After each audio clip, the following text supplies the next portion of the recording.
Hello, everyone. Testing. Good evening, everyone. It's 7:01. We are going to call the meeting to order. If we could all stand for the Pledge of Allegiance, please. I pledge allegiance to the flag of the United States of America and to the republic for which it stands, one nation, under God, indivisible, with liberty and justice for all. Board members and administration retake their seats. Roll call, please. Jim Batson. Kara Benjamin. Here. Don Carmichael. Here. Kara Drumkey. Here. Lisa Hessel. Here. Sonal Kulkarni. Here. Casey Rooney. Here. Board member Casey Rooney joins the board at the table. Okay, we note Dr. Batson is not present. All the other members are here. I'm going to review the agenda so everybody knows what to expect. Our first section tonight will be communication, where we have a lot of recognition that we're very excited about. We will have an invitation for public comment, and then we will honor our outgoing student school board representatives and recognize our new student school board representatives for the 2023-2024 school year. Following that, we will have our reports from the students' school board reps. We have a donation to acknowledge. We have some FOIA requests, and the superintendent will share some good news. After that, we will have our consent vote agenda. The consent agenda includes items that are routinely approved by the board with a single motion. These are minutes, destruction of closed session recordings, educational tour requests, employment matters, disposable of obsolete capital equipment, etc. These items have gone through extensive board review at committee meetings, and the documentation concerning these items has been provided to all of the board members as well as the public in advance to assure transparency and an extensive and thorough review. Items may be removed from the consent agenda at the request of any board member. Do I hear any requests to remove items from the consent agenda this evening? No. Board President Lisa Hassel. Okay, seeing none, we will move on to items that we will discuss for action. These came out of committee. The first 5 came out of the Program and Personnel Committee. The last 4 came out of F&F, Facilities and Finance. And then we have items for discussion, important items for discussion. We will discuss some board policies that will be updated. It will be our first reading. We have a calendar committee update. We have an update from the Grading and Assessment Committee, and we have a fiscal year 24 budget update. Then we will move on to items for information. We have a superintendent's report. We will share some board comments and events. Do we have a CEDAW report for this evening? None. And we do not have an ISB report either. We will discuss any future agenda items. We will retire to executive session for the purpose of discussing employment of an employee under School Code 5 ILCS 120/2C1, as well as collective negotiating matters. 5 ILCS 120/2C2 is the code that one falls under. Finally, when we reconvene in open session, no further action will be taken and we will adjourn. So moving back up to the top, I'd like to begin with recognition. The board turns to the lectern. Thank you. I'm John Gilliam, principal of Vernon Hills High School, and tonight, Dr. Clentis, who's the principal of Libertyville, and I have the privilege of recognizing several students, a couple groups, and even some adults. So we're going to start with our students. I'm going to ask one of our social studies teachers, Paul Friedrich, to come to the podium. Over the years, we've increased courses, especially courses that challenge kids to do research, to do presentations, to put themselves in positions where they are articulating what it is that they've learned and how it impacts them. And Mr. Friedrich's going to come up and talk a little bit about one of those opportunities and one of our kids who has done an outstanding job there. So, Mr. Friedrich. The board turns to the lectern. Hi, about a decade ago, representatives from Illinois universities, both private and public, approached the Illinois legislature with a desire and a need to have Illinois high school students come out of high school with a more critical and deep understanding of global issues. From this, eventually, the Illinois State Board of Education certification program of global scholarship was born. Similar to a program you might be more familiar with, the Certificate of Bilingualism. By going through a rigorous course of study and a year-long independent research class, students in the state of Illinois can receive on their transcripts from the ISBE the certification of global scholarship as a signifier to employers and to colleges that they do indeed have some formal way of marking a clearer, more deep and critical understanding of global issues. Here in District 128, our students in the capstone class work with the Illinois Science and Technology Coalition. So do, by the way, the students in the STEM classes and the students in the AP capstone classes. Through the ISTC, they work with an outside mentor all through this process as well.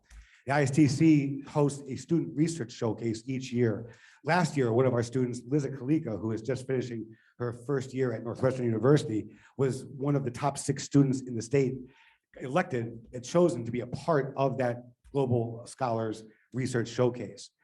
This year, we have yet a second student from Vernon Hills who was recognized out of over 1,000 applicants as one of the top 27 high school researchers in the state, and then also one of the top 6 who were chosen to speak on the student panel.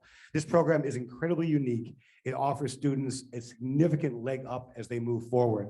And we're here tonight, I'm here tonight, to recognize the work of Mr. Heath Field. Applause. Applause. Students take pictures with administrators and school board members.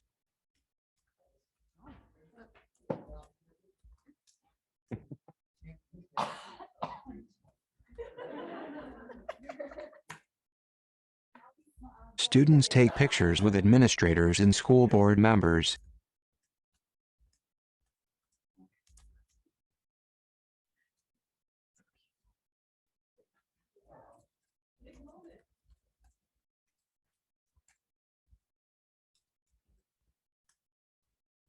Students take pictures with administrators and school board members.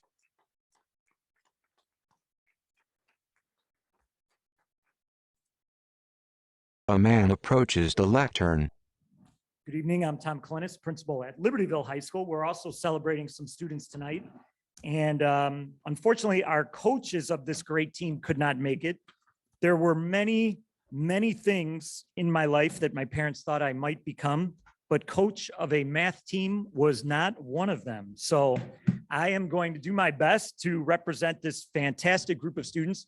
We're celebrating our LHS math team for their 3rd in-state finish at the IHSA competition. And we're also very proud as a district because our friendly rival finished 4th, the Vernon Hills High School Cougars. So, but we are gonna talk about the Libertyville Wildcats tonight. So we have a big team. Not all the students were able to make it, but many of them are here and we wanna bring them up and honor them. So our first student is Eli Sway.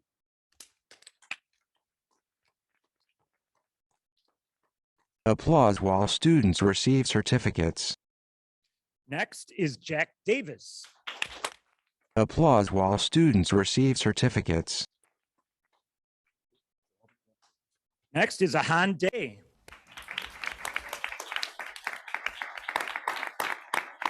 The student receives a certificate. Next is Sean Hock.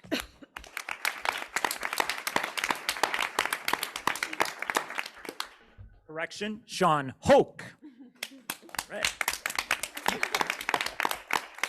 Next is Ian Lee.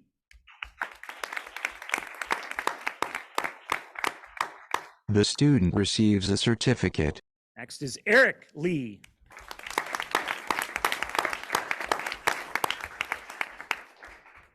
The student receives a certificate. Followed by Omar Mahmood.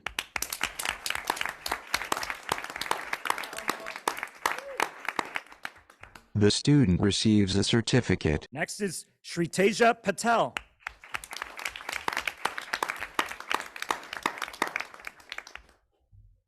The student receives a certificate. Next is Shub Varshni.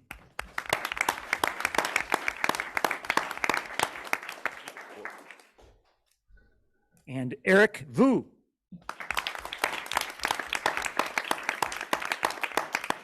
Eric couldn't make it. He's home studying for his math test. And one of our super seniors, Audrey Weddick.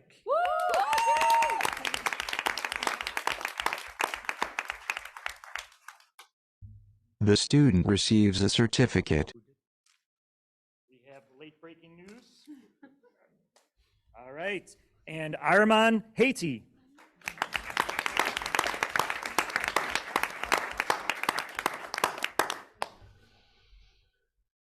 All right, this is our whole LHS math team that's here tonight. Come on in, we'll get a picture with y'all. Students take pictures with administrators and school board members.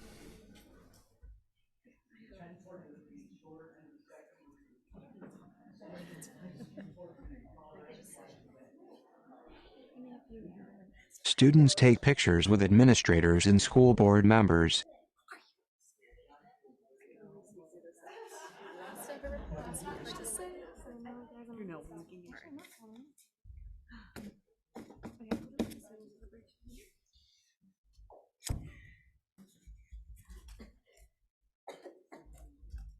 Students take pictures with administrators and school board members.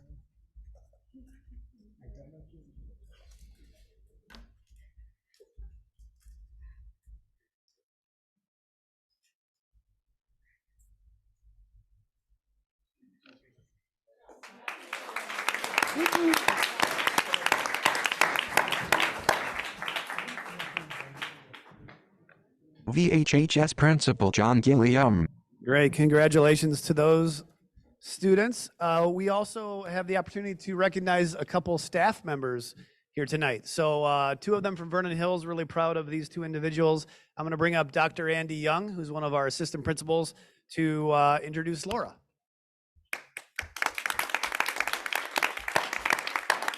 It's really my honor and privilege to recognize Miss Laura Rash for the work and the type of work that she has done. We would be here long past midnight if I were to speak to it. So Laura participates or supports many facets of Vernon Hills High School. So myself, Ms. Nieves, our English department chair, Mr. Procyse, our science department chair, and then Mr. Mann, our social studies department chair, all work closely with Laura. And then we overlap specifically relative to her support with our fee waiver program. And to say in the last couple of years that she has knocked down massive walls for our students and changed our system entirely at this school is an understatement. The things that our students now have access to relative to curriculum, to field trips, to things that we maybe didn't see before or didn't realize was a need, Laura sees. And you know, for many of us in the room, our kids have, whether they grab cash from you on the way out the door, it's in their, you know, their account when they swipe their debit card. We have a growing population of students that are facing financial hardship, whether it's our newcomers or just our community that's been here for their entire lives. And Laura's soul and heart for these students is there in everything that she does. She spends hours with them in the lunchroom. She's communicating with families throughout the afternoon and evening. She goes above and beyond to make sure that our families have what they need. And it's not measurable. The quality of Laura's work for our families isn't measurable. And so I'll stop there, but Laura, we are so grateful for you. And yeah, you have changed lives and changed systems in this school forever. So thank you for your work.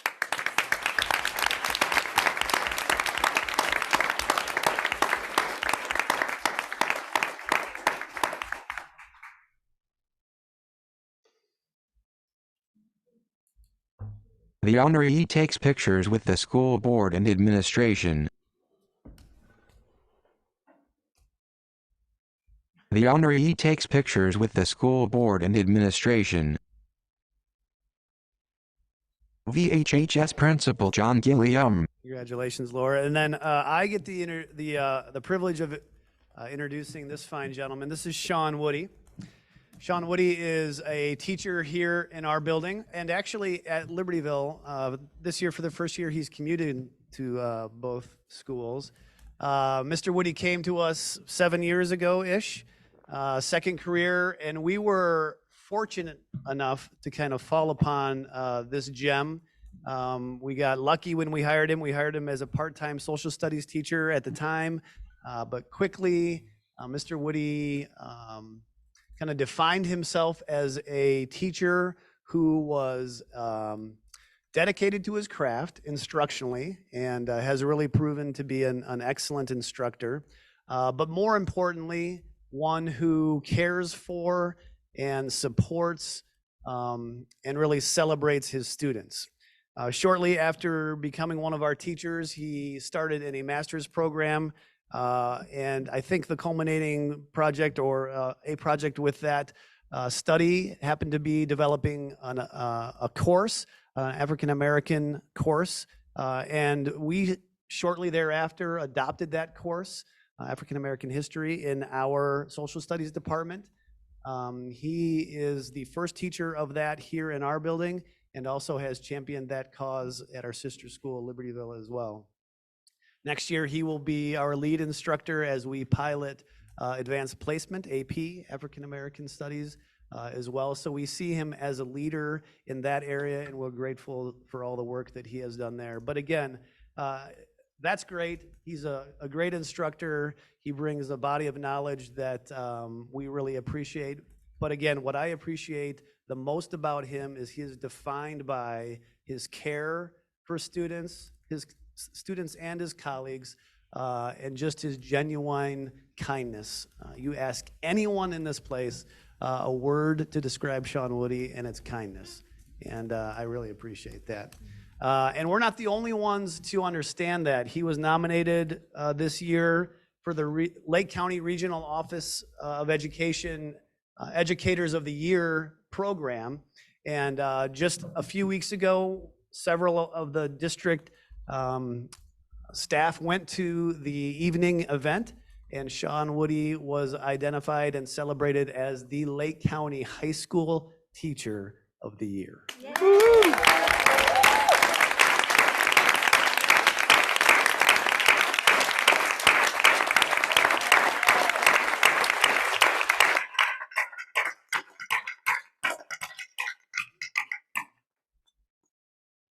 The honoree takes pictures with the school board and administration.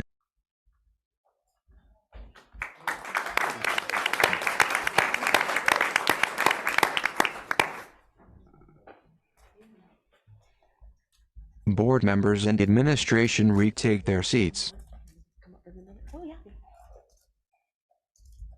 Dr. Herman is at the lectern. Superintendent Denise Herman. Sorry for the delay. I accidentally left my notes at my desk area. We have one more group to recognize this evening, and I'm very proud that they were able to be here during the very busy last week of school, so thank you. But about a week and a half ago, the D128 Teachers Union had their elections, and we are proud to recognize the officers who will be serving in these leadership roles for the next 2 years. So I'd like to call up Monica Formertova, now Caldecott. So some of you might know her by that name. As president. Vice President Mary Kate Schoenbeck. Secretary Paul Karnstedt. And Treasurer Nikki Ozelski could not be here tonight. But I also want to recognize 2 other people on the leadership team. The LHS building rep will be Katie Backer, and the Vernon Hills building rep will be Jason Rush. Thank you so much, Dr. Herman. Together, I appreciate the chance to be recognized as the leader of the president of our teachers union. I have been in this district for 20 years, been a proud union member that long. I've helped negotiate 2 contracts, and I definitely will say that I'm glad that we have the chance tonight to address the board and to tell you that we definitely look forward to a welcoming and a helpful partnership between the 2 groups. I also want to recognize our outgoing executive board members. We had building representatives Ross Caton and Diane Nasland, Vice President Joey Regan, and the indomitable Dennis Duffy, our longtime union president, and we thank them for their years of service to our union as well.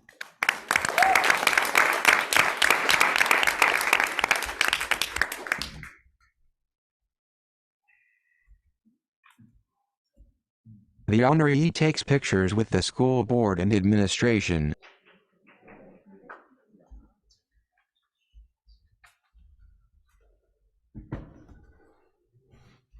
The honoree takes pictures with the school board and administration. Board President Lisa Hassel. Okay, thank you, everyone. It's always a blast to recognize all of the success we have in our district among the students and staff. At this time, I'd like to invite members of the public wishing to address the board to head to the podium. We only had one person sign in, so I'll ask Akshaya Karadigatu to step up first.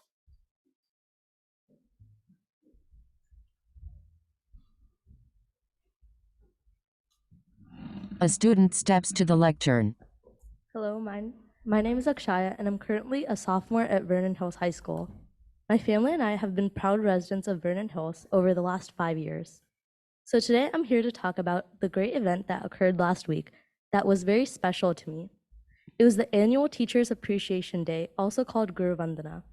This event was organized and hosted by Hindu Swayam Sevak Sangh, HSS, on May 7th.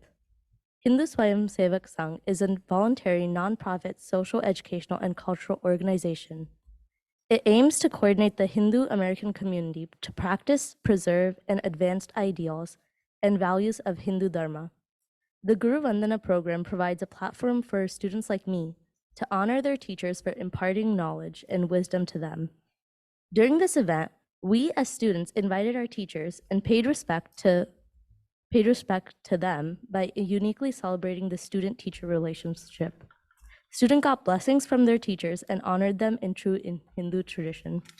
For me, this has instilled the importance and role of teachers in our life and appreciate their sacrifice and service to shape our future. On May 7th, HHS Buffalo Grove was joined by multiple Hindu communities and organizations while honoring a total of 85 educators from 13 school districts. 24 schools, including 2 superintendents, 5 school principals, and 2 school board presidents from Lake County, with a total attendance of around 400 people. In 2022 alone, across the country, Guru Vandana has been celebrated in 71 cities, from 23 states, with 3,233 teachers being honored from 62 school districts, and a total participants of 7,634. Guru Vandana is an ancient tradition in India, which is still practiced today. It was a great opportunity for teachers to experience Hindu cultures. Teachers often find the experience exhilarating as well as emotional. We will continue our tradition every year and hope you can join us next year. Thank you.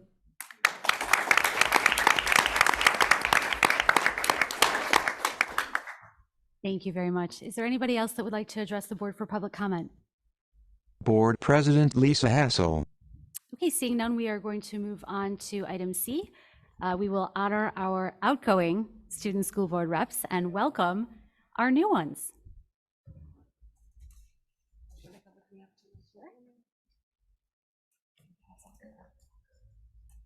Dr. Herman is at the lectern. Superintendent Denise Herman. So we'll go ahead and read everyone's name into the microphone so those at home who are watching can hear and celebrate with us, our outgoing seniors who are off to do amazing things. And I hope you continue your civic action that you've demonstrated here as being representatives on our school board. So first, we would like to recognize Ariel Schifrin.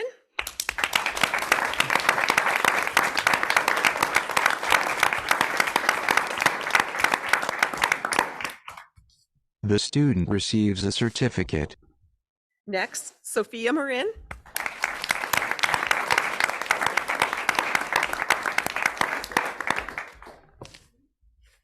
The student receives a certificate. Hari Jun.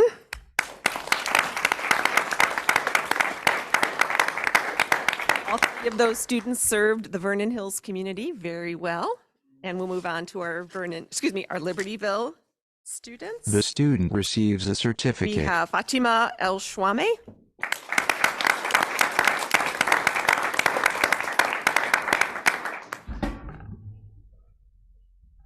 The student receives a certificate. Jasmine Lafita, excuse me.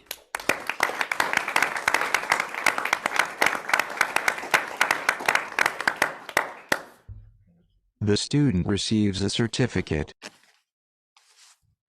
And last but not least, Sarah Wu.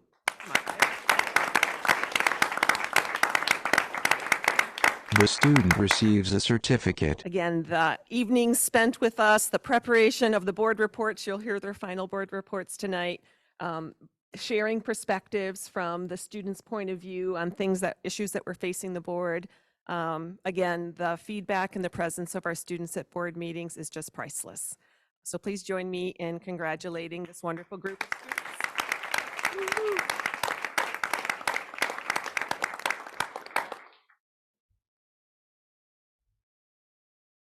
Students take pictures with administrators and school board members.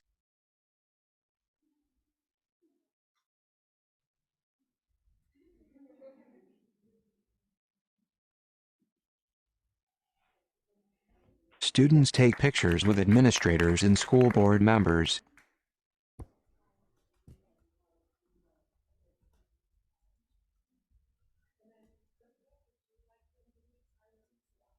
Students take pictures with administrators and school board members.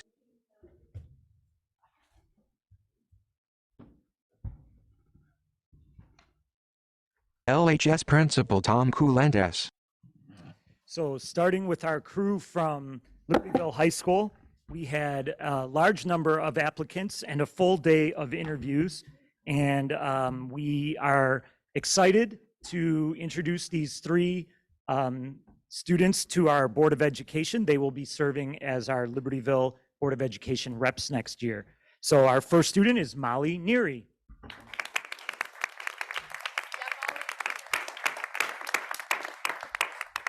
Our second student is Louis Perry.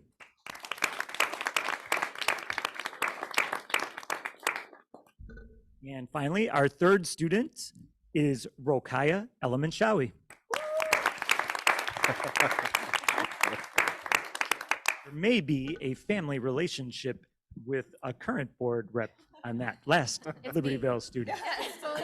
But I was very impressed when I heard at our last board rep lunch that Fatima excused herself from the voting, although you participated in the interviews, just to avoid any appearance of nepotism. She did not vote. Great. And from Vernon Hills, we're excited to welcome these three. Let me introduce Parab Arora,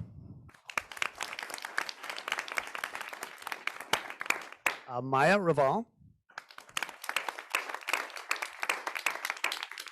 and Ruhi Submaranian.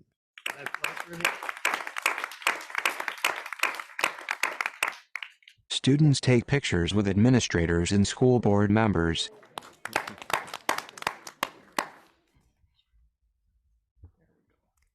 Students take pictures with administrators and school board members.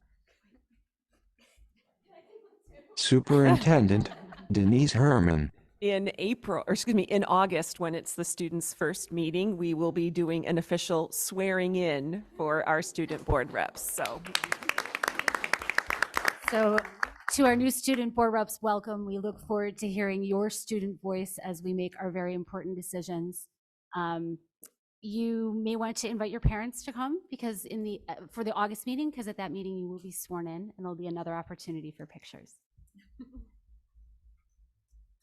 Okay. Board President Lisa Hassel. So now we will move on to our student school board rep reports. Good evening, everyone. Over this last month, Vernon Hills High School students haven't let a summer slump get in the way of their involvement across fine arts. After having won Super State last year, the Wind Ensemble returned to Super State this year, not to compete, but to perform at the Cranert Center at U of I as the honor band. Despite not being a part of the competition, the ensemble had spent a long time preparing its pieces and noted that the performance was no less stressful, though French horn player Jack Gagamov appreciated not having to wake up at 3:30 a.m. like last year. Senior Ryan Sarali said that it was really cool to play in front of an audience that could see our progress as a band throughout the year, and that he'll miss playing with the band next year. The Wind Ensemble returned to perform their Super State repertoire at the spring band concert, and being the last band concert of the year, it was especially meaningful to seniors. Senior Ben Evans said that he had a lot of fun at the concert, but it was also very bittersweet watching the senior video, knowing that he wouldn't be performing with the Wind Ensemble again. Anara Katzman, a freshman, said that it was great celebrating the seniors' hard work, and that the concert went really well. The orchestra season has also come to a close recently after a long rehearsal process. For those who are unfamiliar, Amanda Handoko, a senior in orchestras, describes it as a great outlet for dancers to try different styles out of their own comfort zone. The process is meticulously planned so that each dancer can fulfill what they want out of a program while also preparing for the show. And to create this complete show, dancers spent mornings and evenings rehearsing a largely student choreographed program, with student lighting designers spending their lunches in the last few weeks of rehearsal to bring the choreographer's visions to life. Senior dancer Olivia Irvin said that this final season of orchestras gave her experiences and memories that she will cherish because it allows members to not only grow as dancers, but as artists as well. As a member of this company, she enjoyed dancing at Vernon Hills one final time and grew so much from the experience. And lastly, VH Media ended the year by attending the Midwest Media Educators Association Awards. Media submits short films annually to the competition, with the 7-day film challenge being a yearly highlight.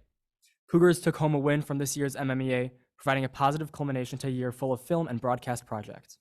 Nathan Klemstein, club president and junior, said that it was great to see what other schools have created and how we can take inspiration for future projects, with senior Lizzie Eitel agreeing. Overall, the Fine Arts program has entered its 2022-2023 coda with a rousing crescendo, bringing an emotional conclusion to the artistic high school careers for graduating seniors. And before I conclude my final report, I wanted to express thanks to all of the board members for creating the space for us to speak in front of the community each month. I've gotten to bring attention to a wide breadth of Vernon Hills perspectives over this last year and see my impact as a constituent in a unique way. Both in board meetings and outside, it's been an amazing experience to engage in conversations spanning from lunch offerings in the cafeteria to athletic successes to changes within the EL program. Thank you to the principals and the district office folks for discussing ideas and sharing data and working with all of us board reps to establish a student leadership connection. Thank you to Bo, Brian, Nolan, and Nathan for documenting our participation at every meeting and making all the text that these meetings require happen. And my final thank you to all the students and staff who lent me their perspectives and voices for a year and took time out of their days to help me monitor the pulse of the Cougar community. Thank you all and have a great summer. VHHS student Hari June. This May has been filled with music, unity, and honor. May 18th was a big day for the Fine Arts Department with the art show that showcased a year's worth of work from AP art students and the cabaret concert.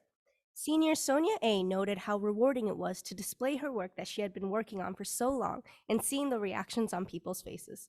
She added that her AP art classroom was a very tight-knit community, and to see this chapter of her life coming to an end was very bittersweet. She did note, however, that if she had a chance to give her first semester self-advice, she would urge herself to start her drafts earlier. On that very same day, the choir had their cabaret concert, and senior Eaton Yao, who was a member of the audience, noted how wonderful it was to see inclusive fine arts students performing with the choir, and that it created a sense of unity on stage. Along with that, he appreciated the familiar, energized music. Senior Jessica Leff, who's a member of the choir, expressed how weird it was to see herself in the senior slideshow. May 19th marked the last day of school for the seniors. The day started off with the senior breakfast, and students thoroughly enjoyed the wealth of diversity of different foods. Coming together for one of the last times was very bittersweet, and following that, the honors assembly took place, where the chamber choir performed the song Ain't No Mountain High Enough. This assembly honored the achievements of the senior class of 2023, and one by one, as students went up to receive their award, students felt a great deal of pride for their peers.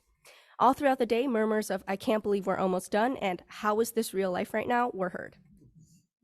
On that same day, the last issue of the TSP was distributed. This issue was mainly focused on the seniors, celebrating the journeys of them and reflecting on this past year.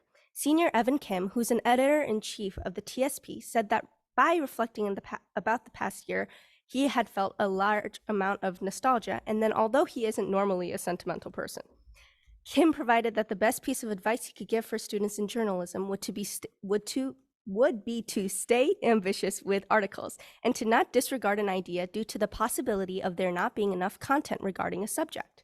He highlighted the importance of staying curious and being open-minded with what stories you can find. And that seems to be the theme of seniors this year, as they are now embarking on the next chapter of their lives. Whether that be going to the college or to the military, the seniors are making their mark in the world. When looking at the college spread of the TSP, it was crazy to fathom that the people that we went to school every single day with for the past 4+ years were all going to different places. While this is bittersweet, this does not mark the end, but rather the start of a whole new chapter of our lives.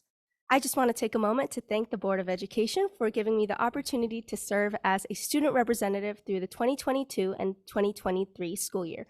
It has been an absolute honor to be able to serve my community, and this position has taught me what it truly means to be a leader and what it takes to speak up for others, and that is a lesson that I will carry to college and onward. Thank you.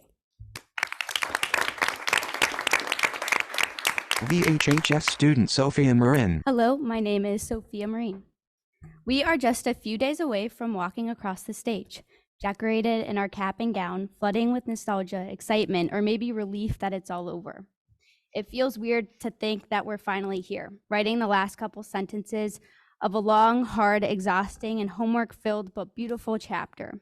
Senior Jackie Gallego says she's ready to move on to a new chapter, although she's a little bit hesitant and unsure about how she'll feel about leaving her friends and special communities. Others, like Senior Raina Hill, are exalted to finally close this chapter and start fresh with new people across the country so that she can explore the world beyond this town and this group of students she's been with since kindergarten. Overall, this month was bustling with energy, sleep-deprived students, Celsius drinks, and of course, lots of visits to the library. AP season is freshly behind us, but already students are trying to forget all about the short-lived but seemingly long 2 weeks. Senior Addison Mooney is just one of many who spent all year working hard to prepare for these tests. And now that it's behind her, she feels a huge weight off of her shoulders. Annika Deshpande is excited to be fully immersed in summer break, especially having had a couple of stressful weeks of back-to-back testing. Others say they only got through it all because of the protein shakes and extra pumps of mocha they got in their cold brew Starbucks drinks. Most commonly, students describe AP tests as energy zapping, so much so that they had to take the rest of the day off and even the next day off of school as well, although that to me seemed a little questionable. Fortunately for seniors, AP tests were the last major event of the year. Unfortunately for underclassmen and some juniors, finals are now completely underway. Daniela Gomez is just one of many trying to push through the finish line and avoid procrastination, despite how hard it truly is. Renata Heredia has recently been spending her afternoons at the library and taking advantage of resources like the ARC. Despite the school year coming to a close, the thrill of the spring season is at an all-time high as sectionals wrap up and track sends just a talented few to state. Becca Tron, who has been a state qualifier for 3 different sports, qualified for pole vault at a height of 10.3. I can't personally understand how she gets so high, even as a first-year pole vaulter myself who can barely clear 6 feet. In addition to Tron, senior Anna Todd and freshman Julia Rausa also competed this past weekend. Todd described state as a high-energy, neat, and rewarding end to her high school career, which had been marked in so much hard work and months of training. The boys' track team also finished a successful season, sending 2 relays along with pole vaulter senior Jaden Buford. Buford, only in his 2nd season pole vaulting, was ecstatic to secure 2nd place at sectionals after clearing 12 feet, especially because the season prior he had promised his coach from last year he would make it to state. This month was also a very important month because it included prom, a long-awaited, highly valued event that's been hyped to be a monumental part of people's high school careers. Addison Mooney said that overall she appreciated the experience and the special night, her only major critique being that she had to travel by bus to prom, which thereby prevented her from executing her grand plan of landing in a helicopter to the venue. Others, like senior Caitlin Ralph, thoroughly enjoyed it, from the ballroom to the strawberry shortcake. Others say the mosh pits were fun, but simultaneously a bit dangerous. Jackie Gallegos was just one who seemed to endure a minor injury after getting stepped on by another herd of stomping feet. Others said the weekend-long parties, Lake Geneva trips, and cabin excursions up in Wisconsin was a sweet ending, being that students got to spend so much time with people they may never see or want to see again after the big graduation date. This year has not been a breeze, and it certainly wasn't the easiest year of high school, as people always told me. For most, it was filled with late nights at the library, completing college applications, and trying to figure out large answers to questions like who we wanted to be, and also questions like finding the derivative or antiderivative of a function. But overall, we can agree that it was fun, challenging, and spirited year. Finally, I would like to flood the board with thanks. You were all models of what strong leadership and advocacy looks like, and you showed me that I too could be a leader. I would also like to shout out Dr. G for his constant support, encouragement throughout this all. And most importantly, the strawberry mango smoothies and coffees he'd sometimes bring Hari, Ariel, and I during our morning meetings. For so much of my high school career, I struggled to be assertive with my voice and my ideas, afraid that I would take up too much space. However, this role helped me to defy my own self-crafted perceptions and see what I truly am as a passionate and eager person. I appreciate the district for giving me this opportunity. It allowed me to see how unapologetically I want to take up space and fill a room so that I can be an advocate, a representative, and maybe even a community leader for a diverse palette of identities, languages, and cultures. I'm glad our school community is being shaped by the board that we have, a group which truly does care about teachers, students, and administrators alike. I'm glad that this district showed me what it means to be empowered and to dare to speak up. This year has been a beautiful chapter to write, and I'm so glad that each one of you was a part of that story, one in which I will always crystallize and keep with me moving forward to my future at UIUC and beyond. Thank you. LHS student Fatima El-Menshoui. Hi, I'm Fatima Menshawi, and to start off my last ever board report, I wanted to also say thank you to our wonderful board members and everyone present here tonight for allowing us, the student board reps, to share our and our classmates' voices and opinions about school policies that we care about. Personally, for me, it started with communicating with the board about Eid as a day off, and of course, a lot of communication with Dr. K. And now I'm here for my last report. It's a bittersweet moment. It's been very rewarding, and I'm so grateful to have been selected for this incredible opportunity and to connect with all board members and to share our voices. Thank you very much. While lots of tears are being shed on the last day for seniors, we still have a few more days with each other, and here's how we're spending our last week of high school. Prom was this past Saturday, and in my opinion, it was an absolute blast. I'm so glad I was able to dance the night away with all my friends. The theme was old Hollywood, and it featured posters and decorations from old movies and TV shows from American history, and the vibe was so thrilling, like walking in on a red carpet. That was perfect. Activities in the other rooms, such as silent disco and photo booth and board games, entertained a lot of students. I know some of my friends enjoyed a game of Connect 4, and the silent disco was so popular we ran out of headphones for everyone, but we still deeply enjoyed it. Since I visited the venue with student council in March, I already knew what to expect, but arriving at Stonegate and Hoffman Estates was a wonderful surprise. We had the venue all to ourselves this year, so there was not an anime convention. And there was a lot of space to hang out, especially outside, and people took a lot of breaks sitting outside, just like drinking our kiddie cocktails. They were really fun. And we enjoyed the beautiful sunset. It was really fun. And the most popular drink was the kiddie cocktail. I had like 5 or 6, but we're not gonna talk about it. And we also enjoyed the buffet style of food this year, which was different from last year. And there were options of pastas, fajitas, and tacos, sliders, and salads, and everyone enjoyed their food and immediately hit the dance floor. It was fun. Junior Carly Band says, I didn't expect to have this much fun. And everyone looked really beautiful. Dr. K rocked a gold jacket. It looked really cool, guys. I took a picture with him too. He looked great. Yeah, and then on our very last day of high school, student council set up a photo booth for everyone. And on Friday, during all lunch periods, students took pictures in the cafeteria to commemorate a wonderful year and have fun with friends.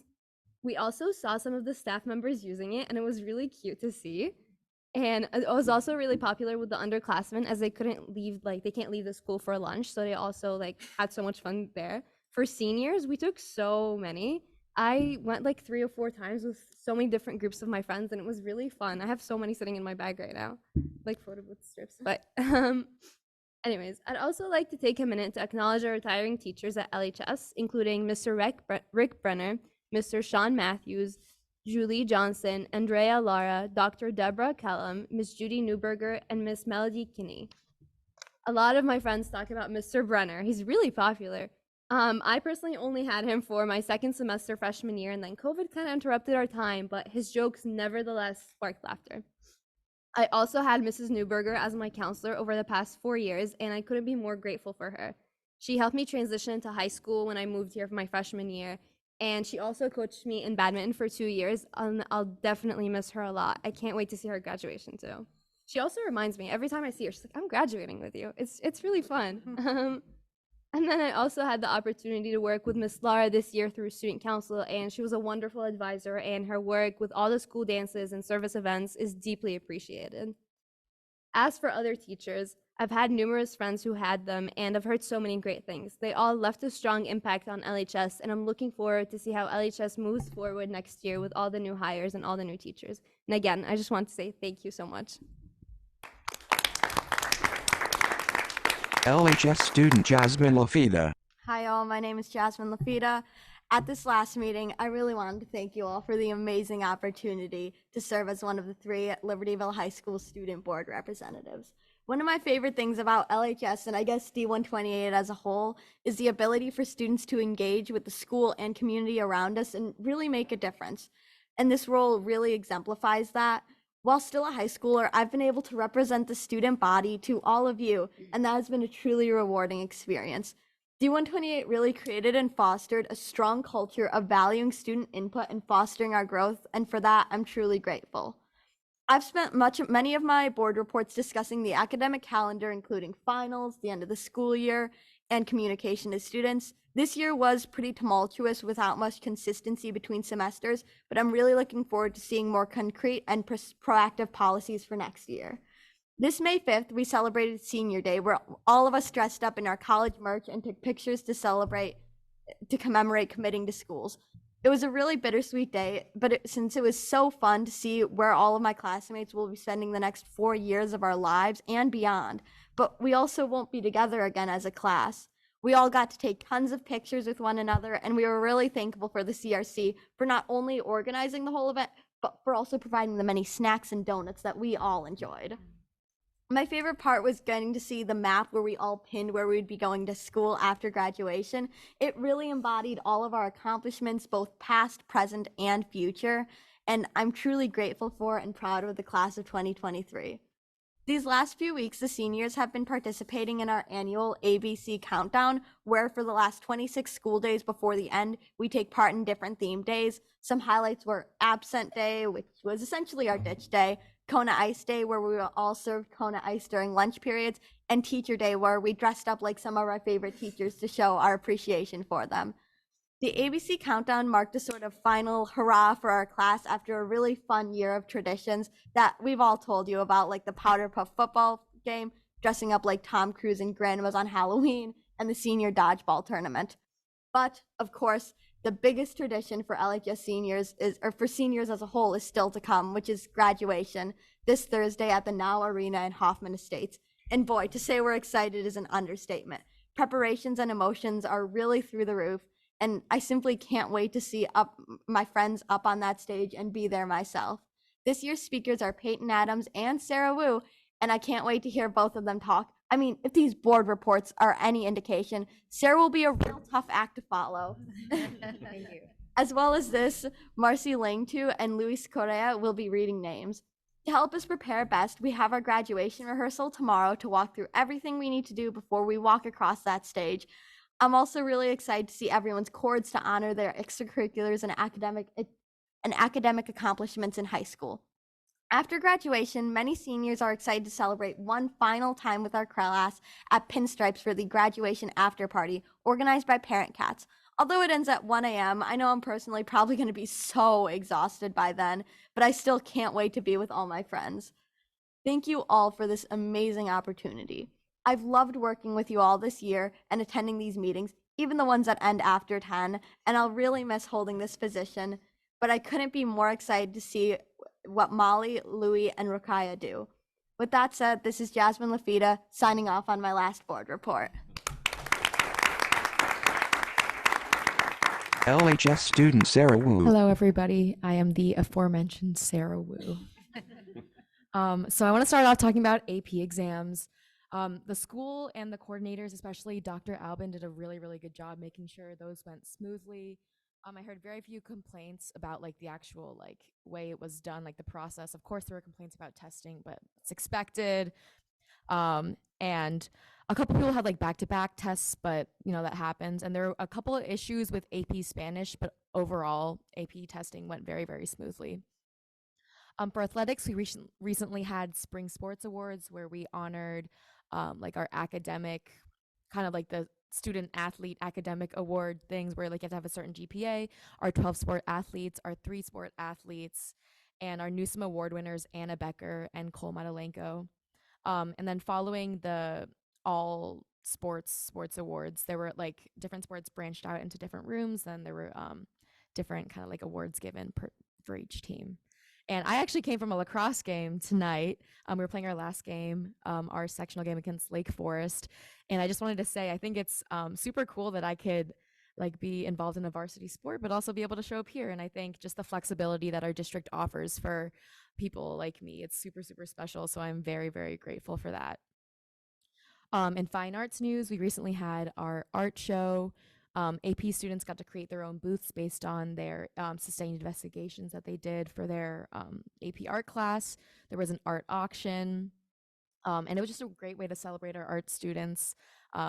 All the great work often goes unnoticed, so it's really awesome when we have our art shows and everybody throughout the school day, or up until I think like 1 or 2, everybody just got to like trickle in during their various periods and see the artwork. So again, I think I've mentioned this before at other board meetings, but our art department is very, very like just so strong, and we're always so grateful for the resources that we get. Another fine arts event that happened was the Orchesis All Moves Welcome event. I am such a big fan. I went to both nights, and all of the dances, which included like pop, contemporary, and more traditional dances, were all choreographed by students.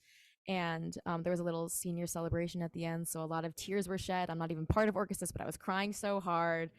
And the highlight, and I think a lot of people agreed with this, was the Brokesis performance, which was an all-guys group choreographed by Maeve Devaney and Marcy Wright, and they rocked gold glittery jackets, and they like boogied a lot, and it was super awesome. And that's an annual tradition, I think, so I'm excited to see what happens next year. We also had our choir concert where the choir, full body choir, performed Lean on Me, which is also going to be performed at graduation. And Dr. Brown, the choir director, actually said that usually they don't perform the graduation song at concerts, but Lean on Me is just such a good song, and our soloists are super amazing. So yeah, it was very emotional, super great. And finally, to wrap up my report, I'd like to just express one more time how truly special D128 is. I moved here from New Jersey when I was a freshman. Super scared, super afraid to speak up, like not at all. And I also expected like to kind of just go through 4 years super fast and like not really be tied to the community.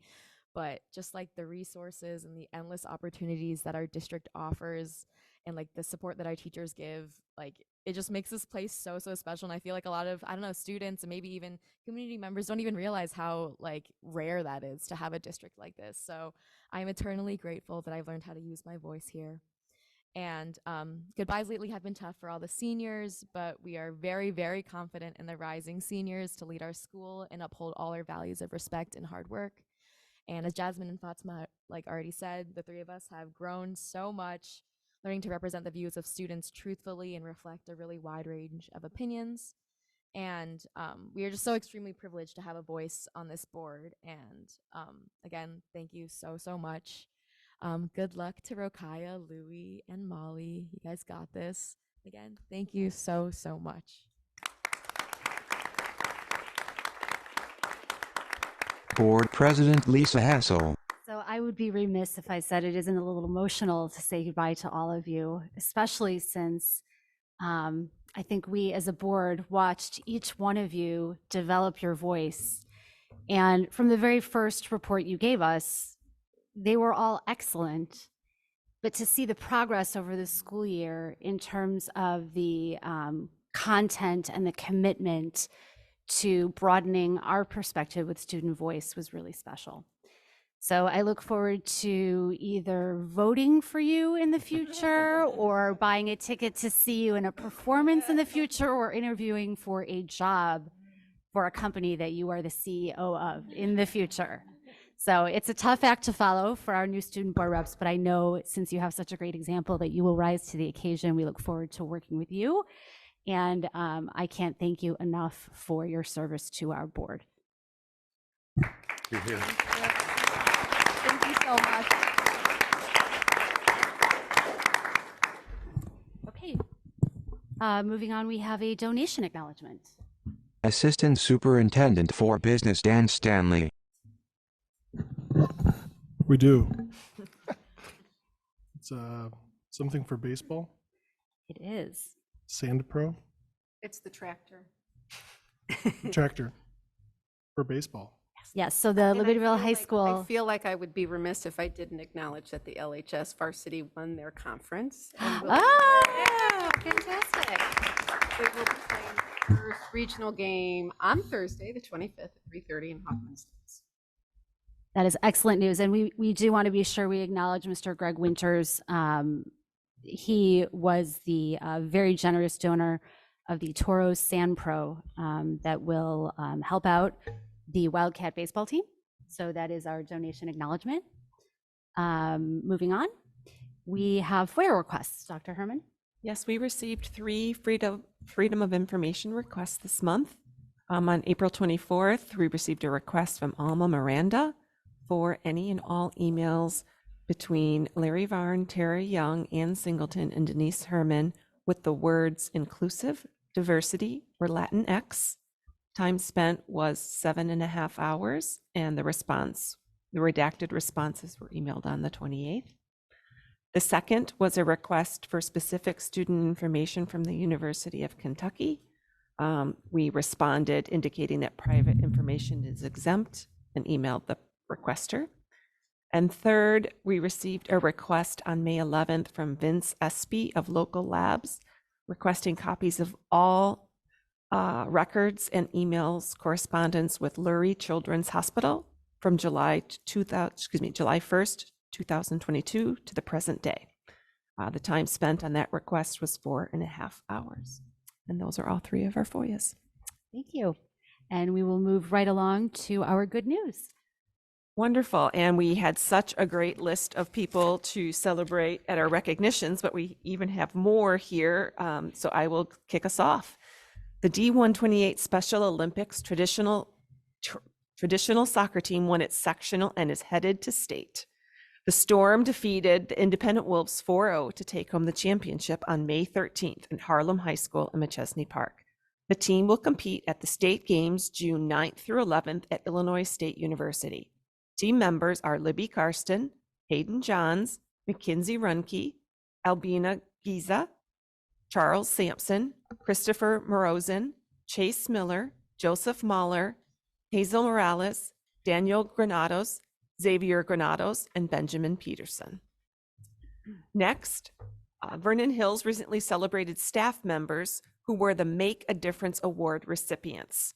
The month of May's recipients, and they were Danny Schmidt, Carolyn McDonald, Karen Clark, Kelly Reddig, Christina Kauptman, Sonia McGrath, Melissa Parada, Alyssa Gong, Barshu Turkman, Jason Rush, Paul Friedrich, who presented one of the awards this evening, Frederick Greenewalt, Kristen Schwartz, Tammy Fisher, Wendy Meister-Laura, Jen Shepard, Viola Butler, Gail Wright, Allison Farrell, Tammy Black, Brandy Saldago, Vicky Ream, Olga Homza, Natasha Rosenek, Pat Chelemi, and Jody Cusick.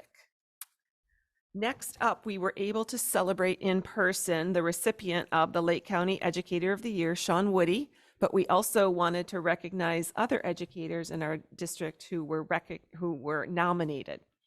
We had from LHS in video production, Dan Treptow; from Vernon Hills in science, Alyssa Gong; from again Vernon Hills in science, Hema Rao Chowdhury; from Vernon Hills Math, Jim Pardun; and from Vernon Hills Physical Welfare, Bill Monroe. Next, we get to recognize someone sitting at this table. Mr. Bryant Kelly, Associate Superintendent, received honors from the Illinois Athletic Director Association at its April 29th awards banquet. Kelly was inducted into the IADA Hall of Fame.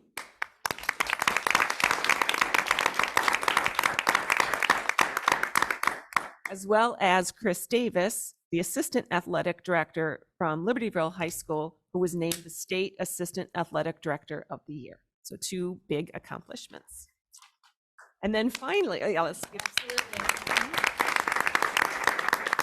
additional students to recognize. The following Libertyville students received honors from the 2023 National Council Teachers of English for their writing awards. Jack Birmingham received an excellent. Alexander Clark received an excellent. Molly Neary received first class, and Yvonne Gaydon received superior. And second, we had, again, Libertyville High School students who participated in the IATE Student Poetry and Prose Contest. And those students include Ann Barnes, Quinlan Hunter, Danielle Lamb, Felix Nakinant, Reagan Thompson, and Rikisha Tuparti. And that is all the good news.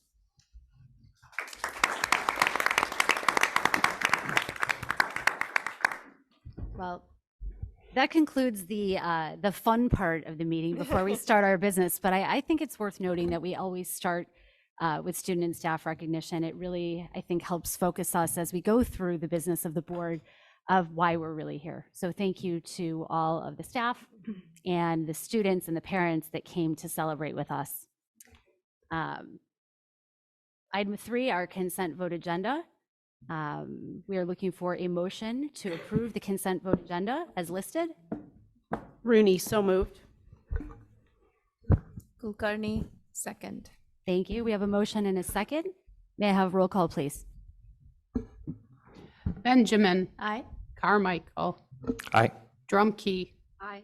Hessel. Aye. Kulkarni. Aye. Rooney. Aye. Thank you. The motion passes, and we will move on to individual items for action. First up is our agreement with Rise Aquatics Club.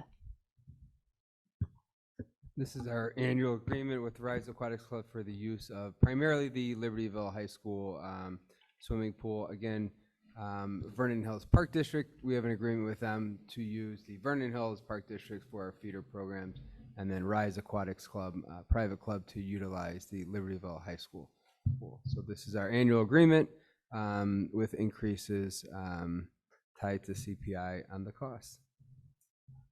Excellent. May we have a motion to approve the agreement with Rise Aquatics Club to use the LHS swimming pool, please? Carmichael, so moved. Drumkey, second. Thank you. Any discussion? Seeing none, roll call, please. Carmichael. Aye. Drumkey. Aye. Hessel. Aye. Kulkarni. Aye. Rooney. Aye. Benjamin. Aye. Motion passes. Moving on to the 2023-2024 Consolidated District Plan. I think we're turning it over to Dr. Sanchez. Yes, so the Consolidated District Plan application, I know it was really small, but that was the biggest I can get it to print, is pretty much identical to last year's. There's only 2 differences. First is the addition of the Vernon Hills Community Parent Liaison that we'll be paying through with Title I. So that change or update was made to the CDP. And this year, the Consolidated District Plan includes the Bilingual Service Plan, which is typically a separate submission to ISB. This year, they put it in the Consolidated District Plan. We do have to identify several items in the plan. One is all of our teachers, the number of teachers we have at each of the buildings with EL endorsements or bilingual endorsements, or the temporary one. It has a special name. What's the special name of the temporary one? I'm sorry? Provisional? Yes, the provisional one. We also have to provide details on how we are supporting our transitional bilingual education program now that we have 20 students of one language at Vernon Hills, specifically Spanish language arts, how that is supported. And we also have to identify a date that we are going to provide professional development. And so you get to choose from a menu of options. So we have to provide the date and the number of attendees we are expecting at each of those. And once we have your approval, we'll submit it to ISB. We cannot submit any of the other federal grants until this has been submitted. Great. So this is the annual ISB report that requires approval of the board to be submitted. Yes. With the new items that you mentioned. So I'm looking for a motion to approve the 2023-2024 Consolidated District Plan as presented. Rooney, so moved. Kulkarni, second. Thank you. Any discussion? Just thank you for doing it. It's a ton of work. Roll call, please. Drumkey. Aye. Hessel. Aye. Kulkarni. Aye. Rooney. Aye. Benjamin. Aye. Carmichael. Aye. Motion passes. Moving on to Equal Opportunity Schools. Is that you, Mr. Varn? Director of Equity and Inclusion Larry Varn. This is the agreement from Equal Opportunity Schools to partner with Community High School District 128. They presented at our last PMP committee meeting. Agreement to the board's agreement to this contract would execute the partnership between Equal Opportunity Schools and District 128. Great. And can you just summarize what the purpose of this agreement is? This agreement is to work with our staff as we transition into our accelerated placement policy implementation to ensure that we are identifying students who are who've been identified to take more rigorous course levels in our AP, our dual credit courses, and to support our staff through that transition as they make a different population into their classes with students who historically may not have taken, or it may be their first time taking an AP course, to be able to provide differentiation and access for all students enrolled in those courses. Thank you. So this answers a need that was created by a new state law that requires the accelerated placement program to be implemented in our district. Correct. And Equal Opportunity Schools is a nonprofit who has helped with the implementation of these types of programs in other districts and other states. And they did come and present at our PMP meeting a couple of weeks ago. May I have a motion to approve this 2-year contract with Equal Opportunity Schools for a total of $88,000, $44,000 per year? Benjamin? Oh, sorry about that. Go ahead. I move to approve a 2-year contract with Equal Opportunity Schools for a total of $88,000 or $44,000 per year. Carmichael, second. Thank you. Any discussion? I'd just like to reiterate that the whole point behind spending the money is to take some of the work off of the teachers who are going to have to comply with the law. And not that it's a bad law. I think it's appropriately placed. We just kind of were late getting to it. And so having professional help from an organization who has done this implementation before, they have experience identifying students and helping teachers with those students in their regular classrooms. So I'm a strong supporter of this. But I do want to also point out from our conversation that the goal of this is for us to learn from this. This is just a 2-year. Absolutely. And that after these 2 years and us jump starting, this is something that we should be able to handle in-house. And because we're kind of at the precipice of being required to have it because of a timeliness issue, this is why we're outsourcing it. But our goal is to eventually bring this in-house. Excellent point. Thank you. Any other comments or questions? Seeing none, roll call, please. Hessel. Aye. Kulkarni. Aye. Rooney. Aye. Benjamin. Aye. Carmichael. Aye. Drumkey. Aye. Motion passes. Moving on to a new administrative contract for the 2023-2024 school year. This is our new contract for our new EL department chair. And so she was approved by the board at the last meeting, and now we are presenting you with the contract. Excellent. I'm looking for a motion to approve the administrative new annual contract as presented for Jessica Fernandez. Drumkey, motion to approve the administrative new annual contract as presented. Carmichael, second. Thank you. Any discussion? Okay. Roll call, please. Kulkarni. Aye. Rooney. Aye. Benjamin. Aye. Carmichael. Aye. Drumkey. Aye. Hessel. Aye. Motion passes, and we welcome, is it Dr. Fernandez or Ms. Fernandez? We welcome Jessica Fernandez to the District 128 family. Finally, coming out of P&P, employment of employees. We have a few employees. These are items from after PMP. So in the consent board agenda were the employment employees that were presented at PMP. On this one, I would like to remove the TBD on the social studies teacher. We thought maybe we'd have it finalized by tonight, and timing wise, we weren't able to finalize that. And so we will bring that social studies teacher to the June Board of Education meeting. But these are all recommendations following the PMP. So which one are we removing? The TBD social studies teacher at Libertyville High School. I'm not seeing that in the packet. There's no attachment for that position. Thank you. Yeah, on the personnel report, It's on the report on the bottom for Andrea Lara. Yeah, the replacement for Andrea Lara. Thank you. Yeah. Great. Okay.